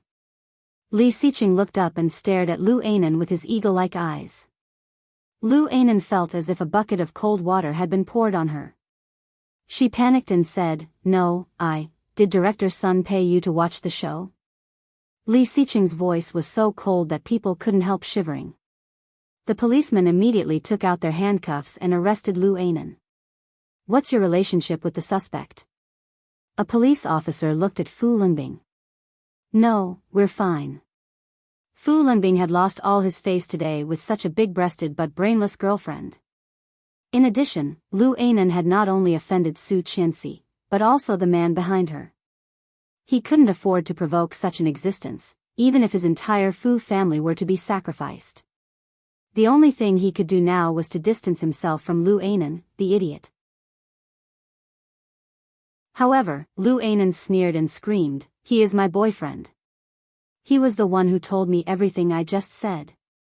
Do you want to wash your hands clean? No way.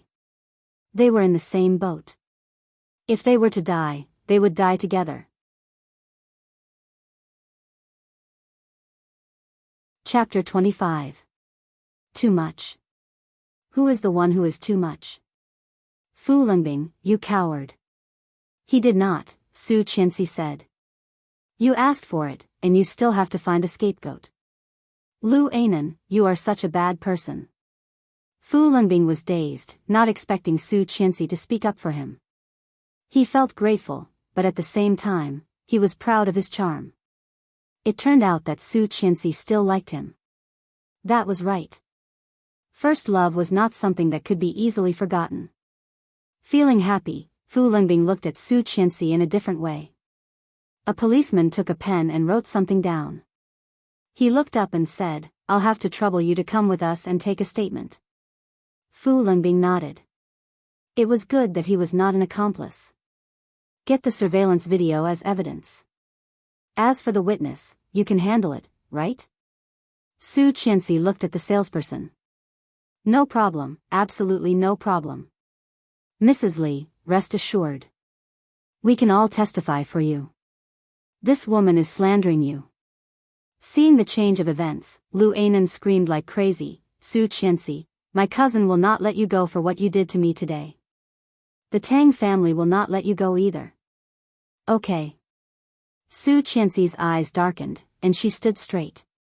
Then I will wait and see. It was just Lu Ainan. Sending her to the police station was not only for revenge, but also to slap Tang Menjing in the face. She was just Tang Menjing's cousin. Su Qianxi had not only messed with her, but also made it worse. What happened today was her formal declaration of war against Tang Menjing. Offending Li Xiqing, Lu Ainan's life was over. Lu Anan was soon taken away, and the crowd dispersed. Li Xicheng and Su Qianxi walked out of the mall one after the other, speechless. "Wait, Su Qianxi." It was Fu Lingbing's voice. Su Qianxi turned her head and saw Fu Lingbing running up to her. Seeing her pretty face, he smiled brightly. "Su Qianxi, it's been a long time. I didn't expect you to be married." Su Qianxi's eyes lit up. "I did not expect you to be with Lu Anan," Han Sen said sarcastically. Fu Lingbing's face was a little awkward, but he didn't say much and went straight to the point. "There will be a high school reunion on the 8th of next month. You should come too. I couldn't find you before, but I've made up for it now." High school reunion? Su Qianxi remembered that in her previous lifetime, she had also participated. The venue was in a 6-star hotel, but she was dragged there by her so-called good friend. After she went there, she was targeted by Lu Anan. She was short-tempered. Under the conspiracy of Lu Anan and Tang Menjing, it was said that she had sold her body to get a degree, that she was a sugar daddy, and that she had done plastic surgery to get a higher position. Chapter 26. However, he did not say a word. It was as if he was facing a complete stranger. Indifferent and cold. No one knew that she was the wife of the Li family. And no one believed that she had been slandered. After that party, the black hat had followed her for the rest of her life, and her reputation had been ruined for the rest of her life. Because of that, she hated Tang Menjing, but she had never hated Li Xicheng. Thinking about it now, she realized that this man was extremely heartless. Thinking of this, the lingering affection she had for him disappeared without a trace. Such a man was not someone she could control. Instead of falling for him like a fool, she might as well get away. However, she did not expect that Fu Lingbing, the host of the reunion, would invite her in person. Looking at her indifferent expression, Fu Lingbing could not understand her.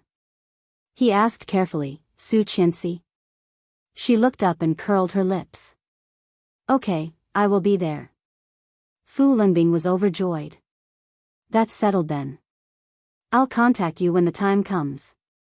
As he spoke, he did not forget to look at the tall figure standing beside her. Su Qianxi was nothing. The man next to her was the one Fu Lingbing wanted. "Mr. Li, if you have time, would you like to join us?" Fu Lingbing couldn't help feeling nervous. Li Xicheng had a strange temper, and he was afraid that he would refuse. The man looked indifferent and responded, "Okay." Fu Lingbing let out a sigh of relief and was overjoyed. There was no refusal, which meant there was hope. He had to climb up this tree. Back in the car, Li Xicheng took out a cigarette from the drawer, lit it up, and slowly smoked. White smoke came out of her red lips, adding a layer of mystery to Li Xicheng's already handsome face. His movements were as elegant as a character in a painting. However, Su Qianxi knew that he was thinking about something. Li Xicheng did not smoke easily, but whenever he encountered something he could not understand, he would light a cigarette and slowly sort it out. However, what was he thinking about? Su Qianxi had a feeling that maybe it had something to do with her. However, on second thought, she felt that she was overthinking. With a self-deprecating smile, she looked up and found that Li Xicheng was looking at her. His eyes were indescribably deep. Su Qianxi's heart skipped a beat. Feeling a bit scared, she asked uncertainly, "What's wrong?" Li Xicheng did not speak, but put the cigarette in his hand and slowly leaned toward Su Qianxi. Su Qianxi felt even more nervous and subconsciously shrank back. Staring at her face, he did not speak, but his eyes slowly moved from her eyes to her lips. Buzz. Her mind seemed to be bombarded by something, and her face suddenly blushed. She couldn't help thinking of a sentence. When a man looked at a woman's lips, there was only one purpose, and that was, to kiss her. Chapter 27. Why? A magnetic voice rang in her ear. If the voice could make her ears pregnant, she felt she needed an abortion right now. But what why?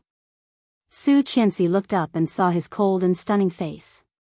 You are not smiling. Should she be smiling? Su Qianxi was confused, but before she could figure it out, he had already straightened up and looked down at the cigarette between his fingers. The ash was already very long. Flicking it slightly, Li Xiqing took another puff, his expression unreadable. Exhaling the white smoke, Su Qianxi felt even more confused. This man. Why was he always so mysterious? Suddenly, Su Qianxi thought of her previous life. When she first married him, she felt that she was the luckiest woman in the world. There was no woman in Kingstown who did not fall for him, and she could be so close to him and become his wife. Because of this mentality, whenever she approached him, her lips would unconsciously curl up. A happy smile, a joyful smile, and a loving smile. However, now she no longer loved him, so naturally, she could not smile. Her heart skipped a beat, and she suddenly realized that since she was reborn, she seemed to have not disguised herself at all.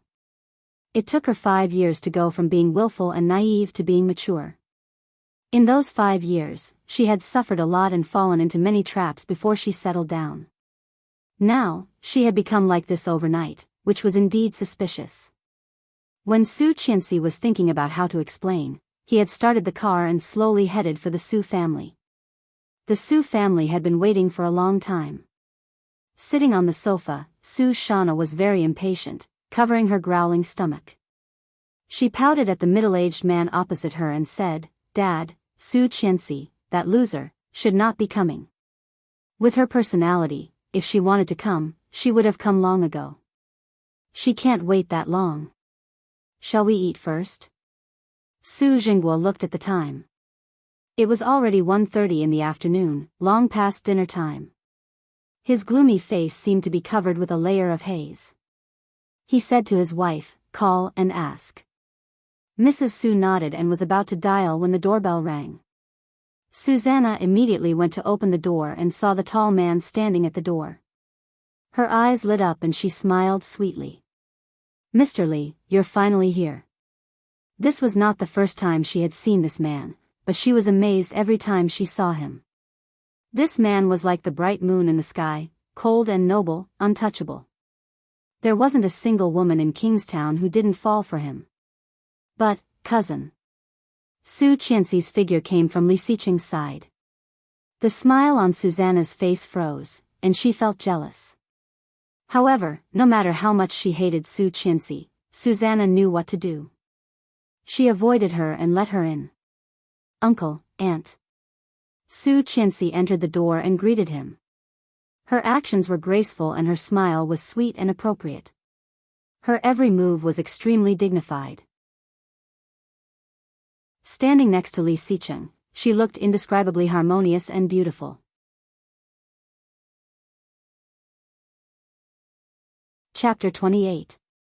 Sure enough, even AB*TCH would be different when she found someone powerful. However, why did she, the legitimate daughter of the Su family, have to marry this illegitimate daughter? It was so unfair. Su Jingguo acted as if he did not hear her greeting him. He stood up and walked over to Li Xiqing with a bright smile. "Xiqing, you are here. Come, have a seat. Have you eaten?" "No." "That's great. We happen to be a bit late today. Let's eat together." Su Jingguo smiled, trying to please Li Xiqing. "Okay." Li Xiqing was a man of few words, so he just responded. However, Su Jingguo's face was a little awkward, and he forced a smile. At that time, Susanna came over with a small tray. She smiled shyly and said, "Mr. Li, have some coffee." Mrs. Su also smiled and said, "Knowing that you like coffee, Nana went to learn how to make it. Can you help her see if she can make it?" Susanna looked at him expectantly, and Su Jingguo and his wife also smiled at Li Xiqing. However, Li Xiqing's eyes fell on the tall figure on the side. "Why are you standing there? Come and sit down." As Li Xiqing said that, the Su family noticed that Su Qianxi was still standing on the side without anyone greeting her. Su Jingguo looked embarrassed and coughed. "Su Qianxi, you are in your own home. Why are you acting so strange?" If I didn't know better, I would think that you are the guest. You are Mrs. Lee now. How can you not know the rules? Come and sit down. Mrs. Su also looked annoyed. She had already expected this. For the Su family, she would always be dust, and Li Xiqing was the honorable one. Without Li Xiqing, she would be nothing. She walked over slowly and sat down next to Li Xiqing. However, she deliberately found a seat far away from him, at least 1 meter away. Based on what she knew about Susanna, she would not miss this opportunity. Sure enough, Susanna saw the empty seat between them and had an indescribable look in her eyes. Susanna picked up the coffee on the table and walked toward him, saying, "Mr. Lee, try the coffee I made. I've been learning to make it for a while. Can you tell me if it's good enough?" As he spoke, he had already sat down in the middle of them. Li Xiqing frowned as if he had touched a virus. He stood up abruptly the moment she sat down. Su Jingguo was startled by his sudden movement and stared blankly at him.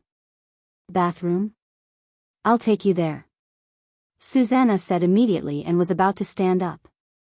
However, he was immediately stopped by Su Jingguo. "Unruly."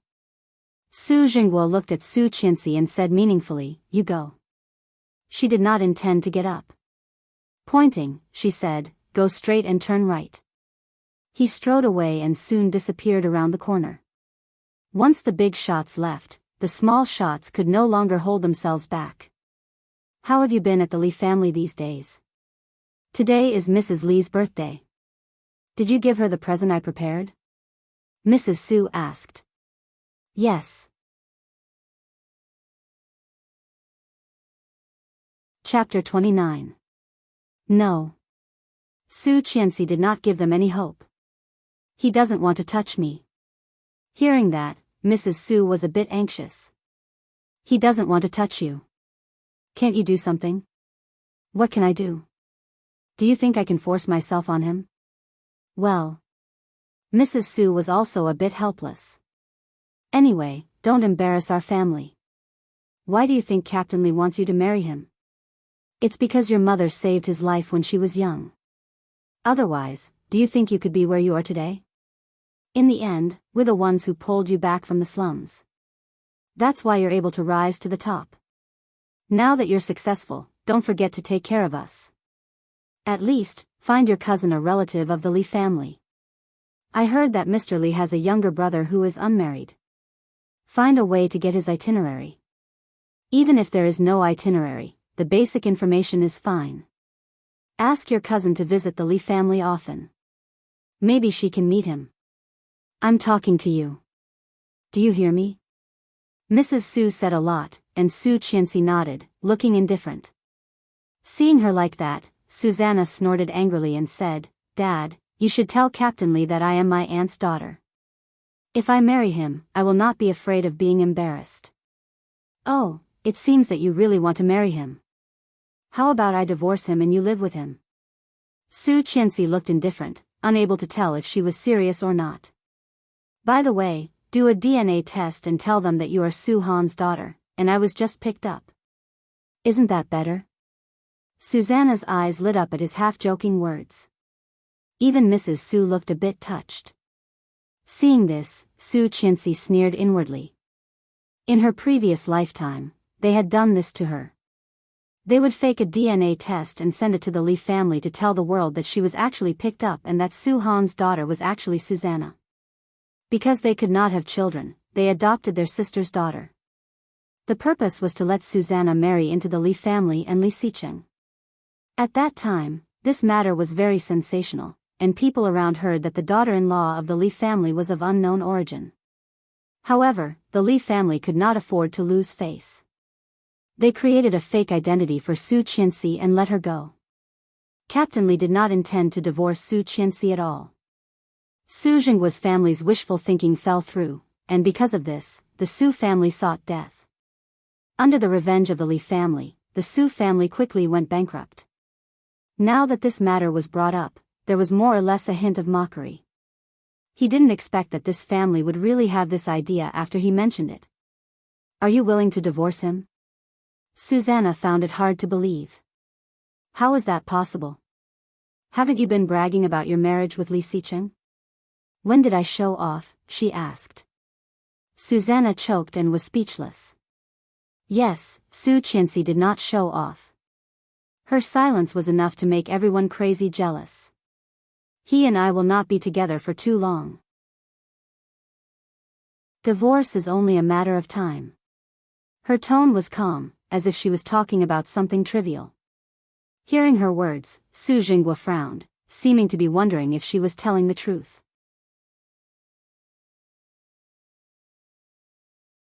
Chapter 30. Isn't that what you want? Su Qianxi clearly noticed the change in Mrs. Su's expression.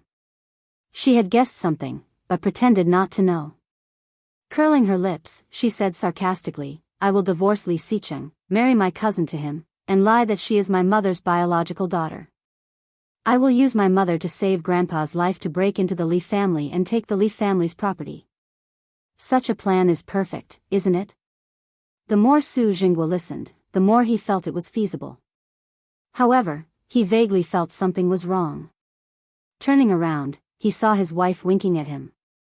Su Jinghua had a bad feeling. Looking up, his expression changed dramatically. He slammed the table and said, What are you talking about? How can you do such a thing? As he shouted, Su Jinghua's face had become pale, staring behind Su Qianxi. Su Qianxi turned her head and seemed to be scared. She quickly turned her head back, as if she had done something wrong.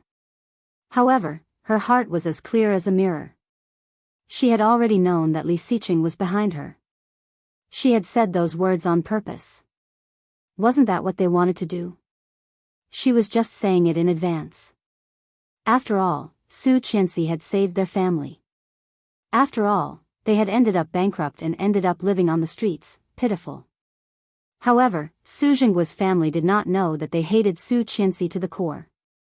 Su Jinghua complained inwardly. When he was about to explain, a maid came up and said, Sir, madam, the food is ready. It's ready to be served. Hearing that, Su Jinghua quickly said, Finally, let's eat. Let's go eat. Eat? Was he sure he could still eat? Su Qianxi suddenly felt like laughing. Her uncle was really hypocritical, extremely hypocritical. However, Li Xicheng clearly saw the gloat in her eyes. He immediately understood something, but he did not say it. Looking indifferent, he walked to the table under Su Jinghua's invitation. During the meal, except for Su Qianxi and Li Xicheng, the rest of the people ate nervously. Su Jinghua greeted them, but his heart was also in his throat. He had no idea how much Li Xicheng had heard. If he had only heard what Su Qianxi said, he could still say that it was her side of the story. But if he heard what the family said, then, the matter could be big or small. Su Jinghua's heart was perturbed. The meal felt like a century.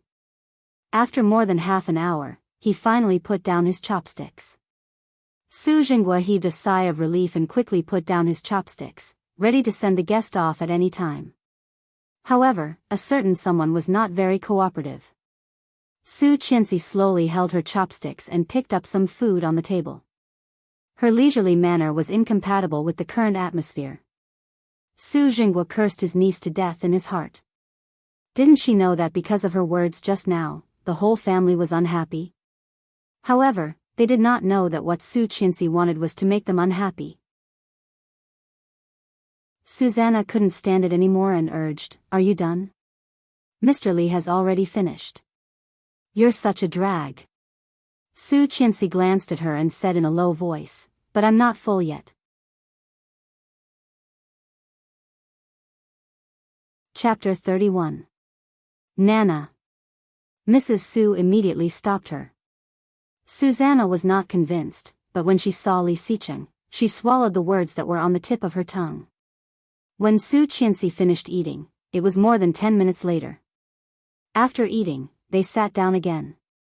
The Su family chatted with each other, but Su Qianxi did not say a word about leaving.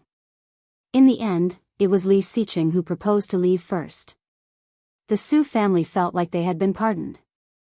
They pretended to ask him to stay and politely sent him away.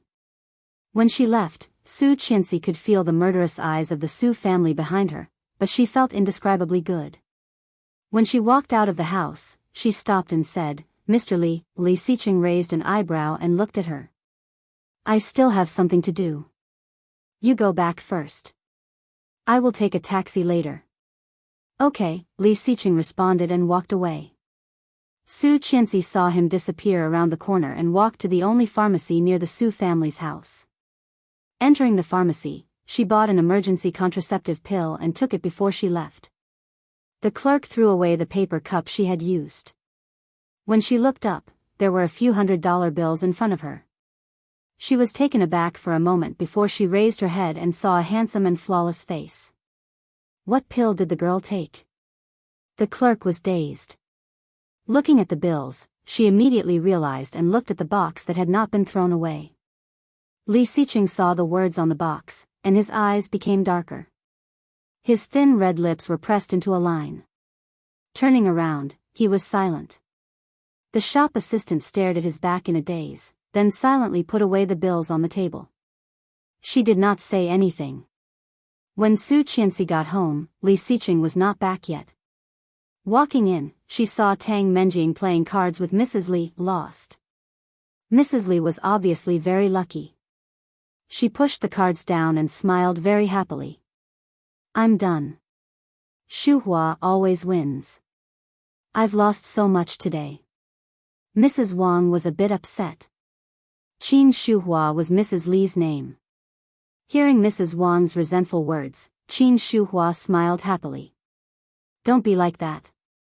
Let's play a little more." "I don't want to play anymore, unless you want someone else. Here, your daughter-in-law is back." This successfully diverted the attention back to Su Qianxi. She stopped and walked over, greeting them one by one, "Mom, Auntie Li, Auntie Wang. You came back just in time. Help your mother-in-law play a few rounds." "I don't think so. I don't know how," she said. When Mrs. Wang heard this, she was elated. "That's good. Let your mother-in-law teach you. Come and sit down. Let your daughter-in-law do the calligraphy." Qin Shuhua had indeed won too much that day. Being asked to do so, she was too embarrassed to continue. She stood up and said, "You do it."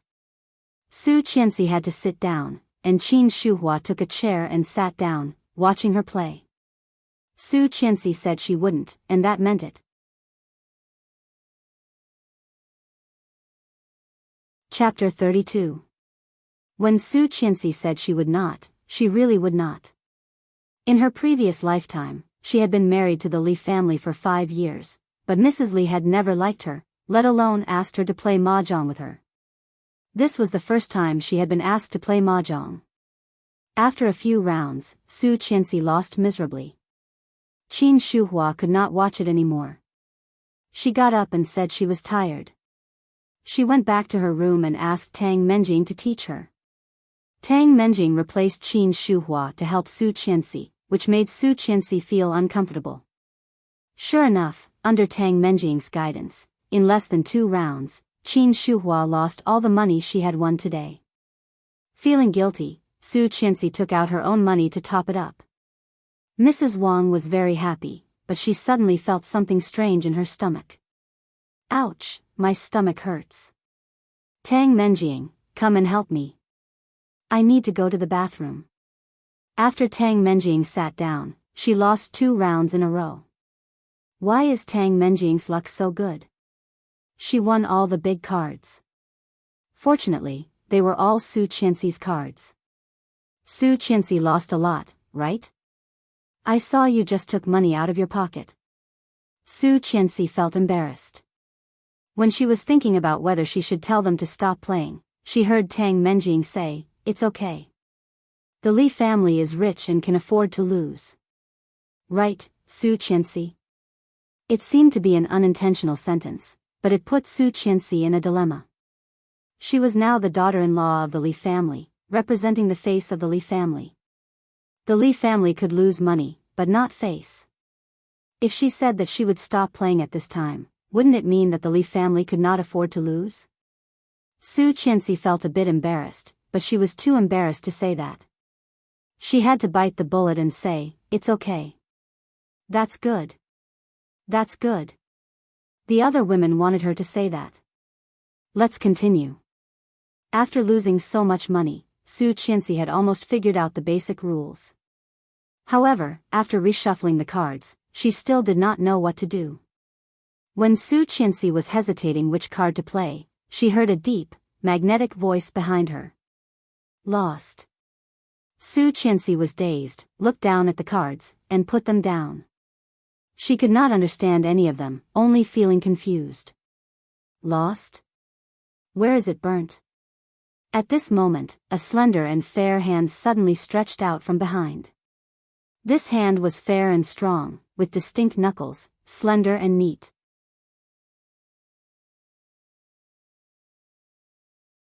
Chapter 33.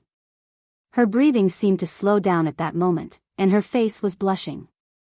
Long, slender fingers that were as fair as jade quickly rearranged the tiles in front of her. A melodious voice traveled into her ears. Touch yourself, 13 ones. Li Xiqing pushed the cards over, and everyone looked over. Mrs. Li looked surprised. I was wondering why Su Qianxi was so unlucky. It turns out that she was waiting for a big move. Wow, it's so different when the husband is here. He won as soon as he came, another lady said. Husband, the familiar and distant address made Su Qianxi dazed for a moment. But soon, she stared at the cards in front of her. Did I win? Yes, Li Xiqing responded quietly and saw Su Qianxi's surprised profile. Unlike Tang Menjing, Su Qianxi's face was very soft, and her skin was as smooth as porcelain. A pair of dark and bright eyes were embedded in them, sparkling with a smile. So cute. Seeing Li Xiqing and Su Qianxi's posture, Tang Menjing was crazy with jealousy. Brother Xiqing, you are back. Tang Menjing smiled like a flower, bright and beautiful. However, Li Xiqing did not seem to hear it. He bent down slightly, picked up a mahjong tile, and whispered, 13-1 is the hardest to draw. You are very lucky. Su Qianxi was even more surprised. Really? I am very lucky? However, she quickly thought of the money in the drawer that she had lost. But I have lost all of it. How much did you lose? Su Qianxi blushed and whispered, tens of thousands. All the money in her mother-in-law's drawer added up to nearly 80,000 yuan, and the cash she had taken out of her purse. Well, tens of thousands was a conservative estimate. Li Xiqing just said quietly, win it back. If Li Xiqing said he would win it back, then he could really win it back. Shuffling again and picking up the cards, Su Qianxi found that it was not her bad luck, but that she did not know how to play. Looking at his hands arranging the cards in front of her, his long fingers were like a beautiful painting, which made her heart skip a beat. His hot breath was right next to her ear, so close, so hot, Su Qianxi blushed to the tips of her ears. She felt that her breathing had slowed down, and she was very regretful. Didn't he say that she could not have any thoughts about him? Su Qianxi, be a good girl. Pinching herself on her thigh, she immediately calmed down. What she did not know was that Li Xiqing had seen all of her little moves. His dark eyes seemed to be covered with a thin layer of mist, unreadable and unfathomable. After he finished, Su Qianxi found that the cards in front of her were very smooth. Dongfeng. Tang put down a tile and kept her eyes on Li Xiqing. According to Tang Menjing's understanding of him over the years, Li Xiqing's mind was not entirely on the gambling table. He was thinking about something. Su Qianxi. Thinking to herself, Tang Menjing found that she had no clue. Her next opponent was Mrs. Li. When Mrs. Li was about to draw, Su Qianxi's weak voice came, wait. Mrs. Li paused and looked at her. Su Qianxi pushed the cards in front of her and said, I seem to have lost. It was Tang Menjing's money that she had won. Wow, that's impressive. You are a fast learner.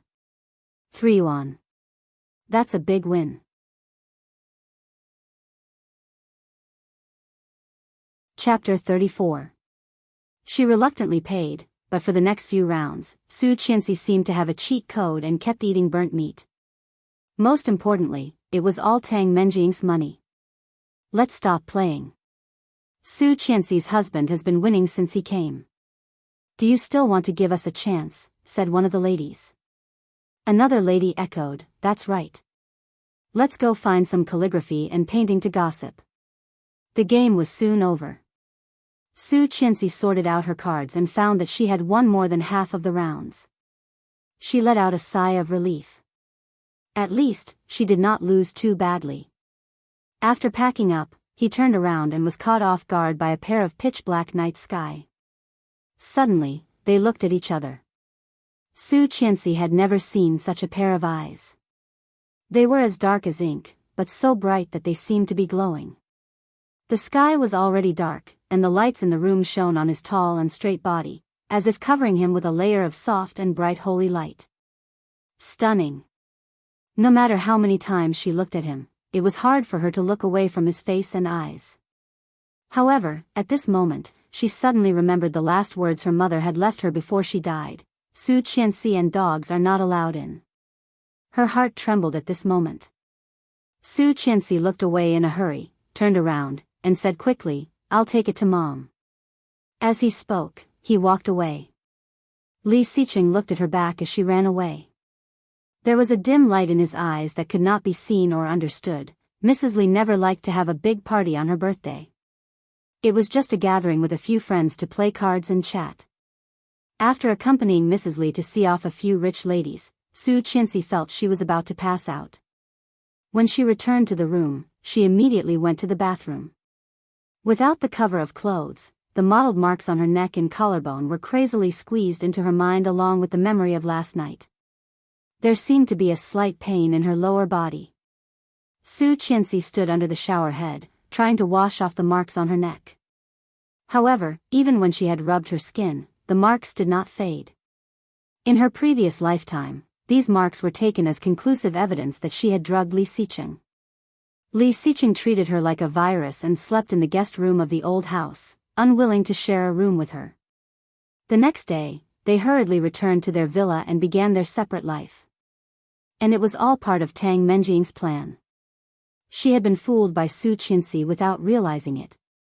She had even accepted her help, trying to please Li Xiqing and win back his heart. However, she did not know that every time Tang Menjing gave her a plan, she was stepping on Li Xiqing's bottom line. It was like a snowball. As time went by, Li Xiqing's misunderstanding of her deepened. When she knew the truth, things had already reached the point of no return. Taking a deep breath, she dried herself, but found that she seemed to have forgotten to bring her clothes. Scolding herself for being muddle-headed, she reached out to grab some old clothes to cover her body, opened the door and walked out. Although Li Xiqing was not there, she felt awkward without anything to cover her body. But just as she opened the bathroom door, she heard a faint sound. She paused and immediately became vigilant. Someone was there.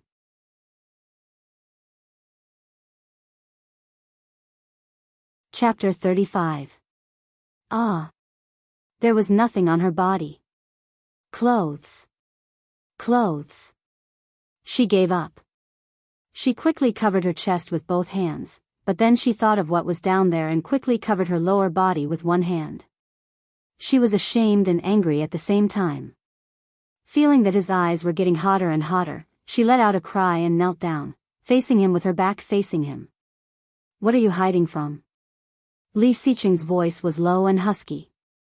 I've seen what I wanted to see. This made Su Qianxi even more ashamed and resentful. You were so aggressive last night, and now you're playing hard to get, huh?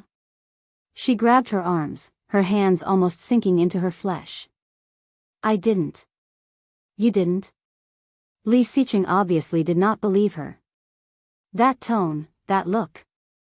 He was still so arrogant and inviolable. He was like a god in the sky, ruling and watching everything. However, he was only so harsh and contemptuous towards her. She suddenly looked up, her eyes red. You peeped on me taking a shower first. Mr. Li, don't you think what you're doing is very shameless? Peeped. Li Xiqing stepped in and grabbed her arm. His eyes were full of contempt. You invited me here because you wanted me to sleep with you. Stop pretending. I didn't, she didn't. She really didn't. But how could Li Xiqing believe her? He lifted her up and carried her in his arms. She yelped. Before she could react, she was thrown onto the only king-sized bed in the room. Lying on top of her, he curled his lips. Do you remember what I said this morning? This morning, do you know what a legal wife is? A legitimate tool to satisfy his lust. A tool to satisfy his lust. Su Qianxi's heart skipped a beat. She felt wronged. Struggling with her hands and feet, she yelled, Don't touch me, Li Xiqing. You will only make me feel disgusted if you keep pretending. His sarcastic words were like a steel knife stabbing into her heart. She could no longer hold back her tears, and they flowed down her cheeks. She struggled even harder. Suddenly looking up, Su Qianxi burst into laughter, with madness, but her voice was low and horribly sarcastic. Then don't you think it's beneath you to sleep with a disgusting woman like me? Li Xiqing paused and narrowed his eyes. A woman like me doesn't deserve to be pregnant with the Li family's child, right? This was what he had said with his own mouth. Unexpectedly, he sneered in a low voice and pressed her legs down. His thigh was between her legs. The morning after pill lasts for 48 hours. Within these 48 hours, no matter how many times I come, I won't make you pregnant. Do you want to try? Her eyes widened. How did he know she had taken birth control pills? He moved closer until their noses were less than half a centimeter apart. Her eyelashes fluttered, and there was unspeakable shock in her eyes. Li Xiqing's eyes darkened as he whispered, You started the fire, so you are responsible for putting it out. Su Qianxi wanted to say something, but before she opened her mouth, the words were extinguished in her mouth. His movements were wild and crazy, and he forcefully plundered without the slightest bit of pity. He was kissing her.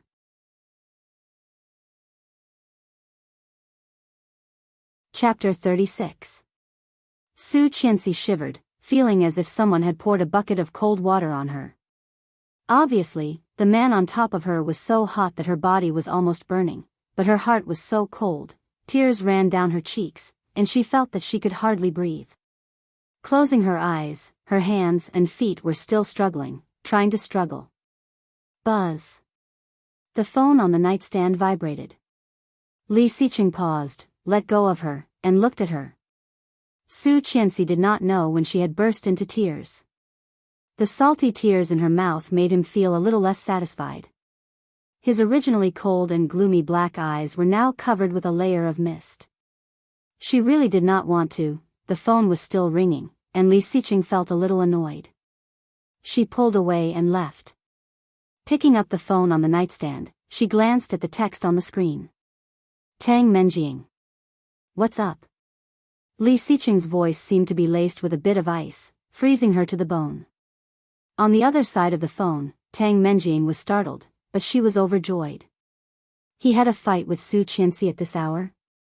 Feeling excited, Tang Menjing said sweetly, Brother Xiqing, I'm calling to say good night. Li Xiqing's heart sank to the extreme, and even the temperature around him dropped several degrees. That's it? Cold, very cold. Tang Menjing had never felt that Li Xiqing was so cold. She gritted her teeth and said yes. On the other side of the phone, she immediately heard the sound of the phone being hung up. Holding the phone, Tang Menjing felt an inexplicable pleasure in her heart. She seemed to have done something incredible. Throwing the phone away, Li Xiqing looked back and found that Su Qianxi had wrapped herself like a dumpling, curled up at the foot of the bed, looking at him timidly like a frightened deer. There was an inexplicable feeling of vexation in his heart. She actually rejected him. However, last night, no matter what the reason was, Li Xiqing knew that he could not force her. He thought she was playing hard to get, but at this moment, he was not that stupid to do that. Giving her a deep look, Li Xiqing walked into the bathroom and slammed the door, making a loud bang. He turned on the shower and poured cold water over his head. When he came out of the cold shower, she was already asleep in her pajamas. Su Qianxi curled up in the corner with her hands in front of her chest like a baby. It was an extremely insecure sleeping posture. It was a far cry from what it was 2 days ago. However, seeing that she was sleeping so soundly, Li Xiqing felt a bit depressed. This woman. How could he have the cheek to sleep after making him look like this? After so many years in business, Li Xiqing had learned not to lose his temper easily. However, at this time, his heart felt as if he had swallowed a ton of gunpowder, and he was extremely unhappy. Lying down, he grabbed the quilt and covered himself with it. She frowned but did not wake up. This woman was just like a pig.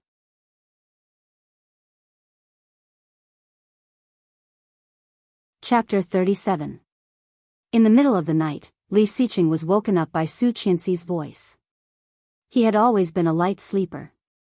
Hearing her voice, he immediately opened his eyes. Li Xiqing. Frowning, Li Xiqing turned around and looked at her.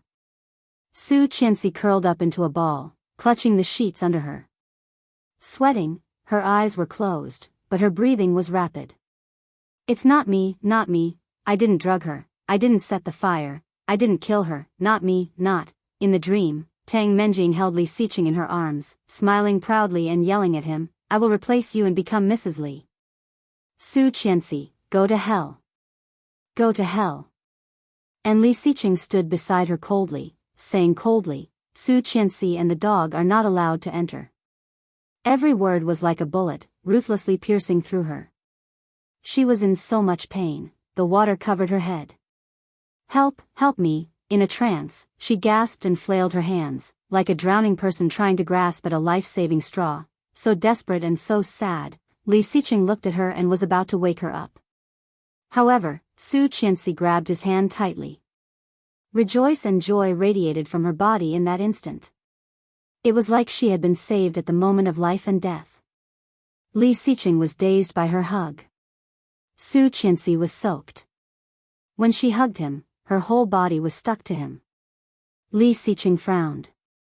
Just when he thought she was doing it on purpose, he heard her even breathing again. She fell asleep again. Li Xiqing was speechless and wanted to push her away. However, Su Qianxi's unconscious hug was much stronger than when she was conscious. He pushed her, but she did not move. When he pushed her again, she hugged him tighter. It's not me, it's really not, she murmured in a low voice, choking with sobs. Li Xiqing no longer moved. In front of his eyes, he seemed to see her shocked and panicked eyes, like a deer that had seen a hunter fleeing in a panic. Well, it's not you. Indeed, it would not be you. She felt that she had not slept well in a long time. Stretching comfortably, she sat up and saw Li Xiqing coming out of the bathroom. His face was handsome and flawless. On his fair skin, there were obvious green circles under his eyes. Seeing him, she felt a bit embarrassed. Last night however, Li Xiqing did not even look at her and walked straight out the door. Being ignored, Su Qianxi let out a sigh of relief. After washing up, she dragged her small suitcase out of the door.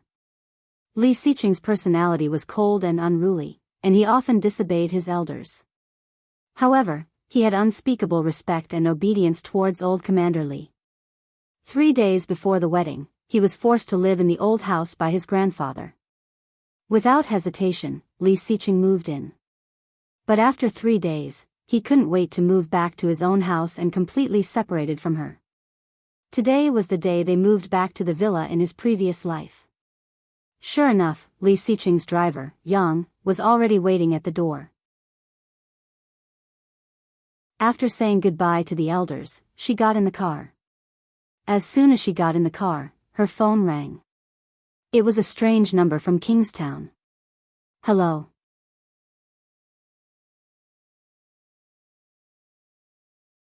Chapter 38. He did not call her Miss Su, but Mrs. Li. Su Qianxi was a bit surprised. She had thought that Lu Anan would be bailed out as soon as she went in. She did not expect that Li Xiqing was already so influential. Curling her lips, she narrowed her eyes and said, I will ask my lawyer to go over. Libel, you can deal with it however you want. Thank you for your hard work. She did not make it clear what she meant. However, the police were not stupid and immediately understood what she meant. Thank you, Mrs. Lee. Less than 10 minutes after she hung up, another call came in. The familiar name flashed. It was Tang Menjing. She was coming. Su Qianxi took the call and leaned back in the chair, looking at the scenery outside the window without saying anything. Su Qianxi, what do you mean by this? Tang Menjing asked directly. What do you mean? I do not understand. What did my cousin do to piss you off? You will ruin her life. Tang Menjing and Lu Ainan were not on good terms, but they were not bad. When she sent someone to bail Lu Ainan out, the police said, she will not be released for defamation. Tang Menjing was pissed off by his words.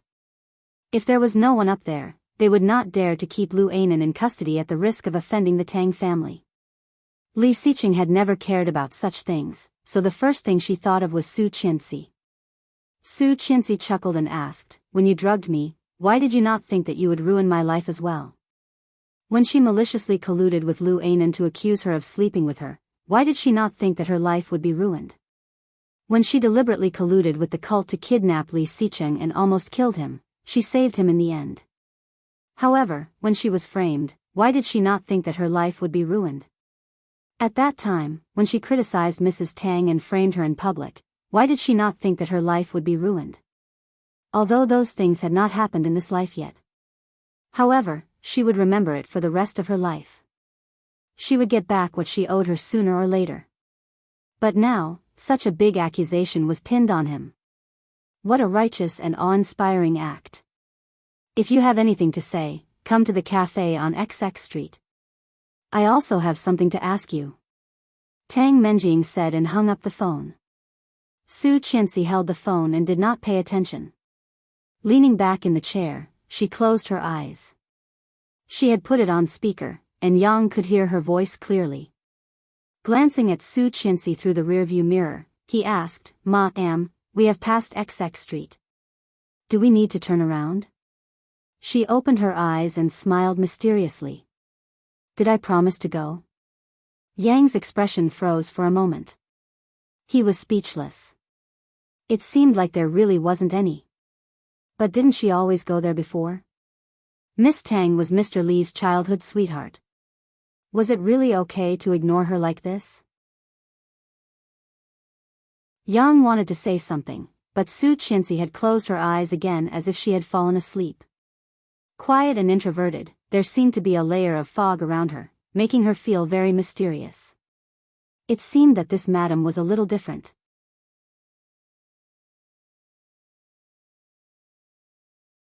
Chapter 39. What happened to Lu Ainan was not a big deal, but it was not a small deal either. The video that was recorded yesterday quickly went viral after it was posted on Weibo. She could only ask Su Qianxi, the person involved, to mediate. In the past, when Su Qianxi was with her childhood friend, she would always try to please her. However, after the fight yesterday, Tang Menjing felt that Su Qianxi was not as simple as she thought. She was afraid that Su Qianxi would not come today. Sure enough, Tang Menjing waited in the coffee shop for 20 minutes and still did not see Su Qianxi. He picked up his phone and dialed again, but no one picked up. The flames of anger were instantly unstoppable. But soon, she calmed down and checked her contacts. I can't deal with you, but someone else can. Su Qianxi went back to the house and asked the servant to clean up another room. She moved all her stuff to the second bedroom across from the master bedroom. It took her more than an hour to finish. She picked up her phone and saw 2 missed calls. It was from the old house of the Li family. She quickly called back and it was Mrs. Li who answered. Mom. I heard that you are going to sue Tang Menjing's cousin. Su Qianxi was dazed. How did you know? Don't sue her. Mrs. Li was very tough. The Tang family and the Li family have been friends for so many years. You can't ruin it like this. Stop it. Su Qianxi was a bit reluctant, but she had to listen to Mrs. Li. Got it. Hanging up, Su Qianxi felt reluctant. She opened Weibo and found that Lu Ainan's case had dropped on the trending list. Many of the videos and hot topics had been deleted, and the number was still decreasing. There were plenty of manipulators on the internet. It seemed that Tang Menjing had started to take action. First, she would go to Mrs. Li and then the internet. She would protect Lu Ainan from both sides. Haha, she could not let Lu Ainan go to jail. However, she had to collect some interest. Turning on the computer, Su Qinxi opened the chat tool that she had not used for a long time. She clicked on a high school friend group and quickly found a name. Lu Yihan. Her desk mate in middle school and high school, an enigmatic male best friend, who almost treated computers as his wife. However, after she was taken back by the Su family, they never contacted each other again. Later, he grew rapidly over the years and became the leader of the IT industry in Connecticut. She, on the other hand, had become a prostitute who was despised by tens of thousands of people. The distance between them was getting further and further apart. If she remembered correctly, this was the time when he was at his poorest. In their third year, when everyone was doing their internship, this guy had already started his own business with a few of his buddies. It was a time of shortage of funds, and now she was so poor that all she had was money. Opening the chat window, she went straight to the topic. Su Qinxi, 100,000 yuan. Help me dig up a person's dark history. As a man who almost married his computer, the other side replied very quickly. Lu Yihan, you have money? Su Qinxi, account number. Lu Yihan, picture, account information. A good friend you haven't seen for a long time suddenly wants to give you 100,000 yuan. How would you react? Lu Yihan pushed up the rimless glasses on his face, took a screenshot of his account, and went to get a glass of water. Ding dong.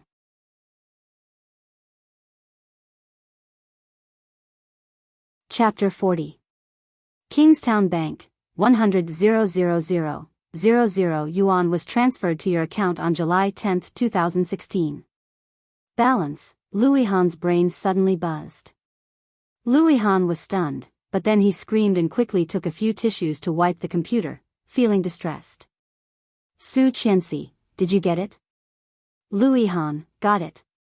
Lu Yihan, did you make a fortune? Aren't you still in your junior year? Where did you get so much money? Lu Yihan, I heard that you married Li Xicheng. Is it true? Is the woman in the video really you? Lu Yihan, interesting. Whose dark history are you going to dig up? Let's see if I can dig up all 18 generations of her ancestors. Seeing Lu Yihan's words, Su Qinxi couldn't help chuckling. This guy really had not changed at all. Her slender fingers quickly jumped on the keyboard and the message was quickly sent. Su Qinxi, Lu Ainan. Seeing the 3 words, Lu Yihan shook his head and sent an okay gesture. Lu Yihan, I took her money and helped her out. Don't worry. I will do it. Su Qinxi, thank you. Lu Yihan, I also have contacts on Weibo. After you find it, you can push it on Weibo. Su Qinxi, that's what I want, like, this girl. Lu Yihan chuckled, but quickly opened the code editor and began to prepare. When Su Qinxi closed the chat window and was about to turn off the computer, a message suddenly popped up. Wanting, Su Qinxi is online? Su Qinxi, seeing the name, Su Qinxi's heart sank. It was her, Lin Wanting. She used to think of as a good friend, who had sent her to the plan of Lu Ainan and Tang Menjing, became the main force behind her tragic life. After hesitating for a moment, Su Qinxi clicked on it and replied with a yes. Wanting, I didn't expect you to be here. Long time no see. Woman's good luck, wow, Mrs. Li is online. Through the screen, Su Qinxi could feel the jealousy in the sentence. Qianqian Junzi, Mrs. Li? What kind of joke is that? Woman's good luck, she married the richest man in Kingstown. Don't you know? Didn't you see the video from yesterday? She had sent Lu Ainan to the police station. Qianqian Junzi, no way. They are classmates after all. How much hatred do they have? Wanting, don't blame Su Qianxi. I've seen the video. Indeed, and went too far. Woman's good spirit, Lin Wanting, aren't you Lu Ainan's good friend? Why are you speaking up for her? Now that she has become Mrs. Li, you want to suck up to her, right? Chaos. In high school, these people had been at odds with her. Now, their words were even sharper. She decided to ignore them. Exiting the account, she opened a document and began to type. More than an hour later, the editing was completed. Each of the 30 clauses was clear and concise. Stretching, she looked at the terms, and her eyes dimmed. Even if she did not make the first move, Li Xiqing would make these rules to restrain her. Rather than passively accepting it, it was better to take the initiative. However, Li Xiqing's contract was for 5 years, while hers was for 1 year. Now, everything was ready except for the lawyer's seal. You're tuning into the Romantic Tales YouTube channel. Don't forget to subscribe and join us on this journey to catch the most captivating stories.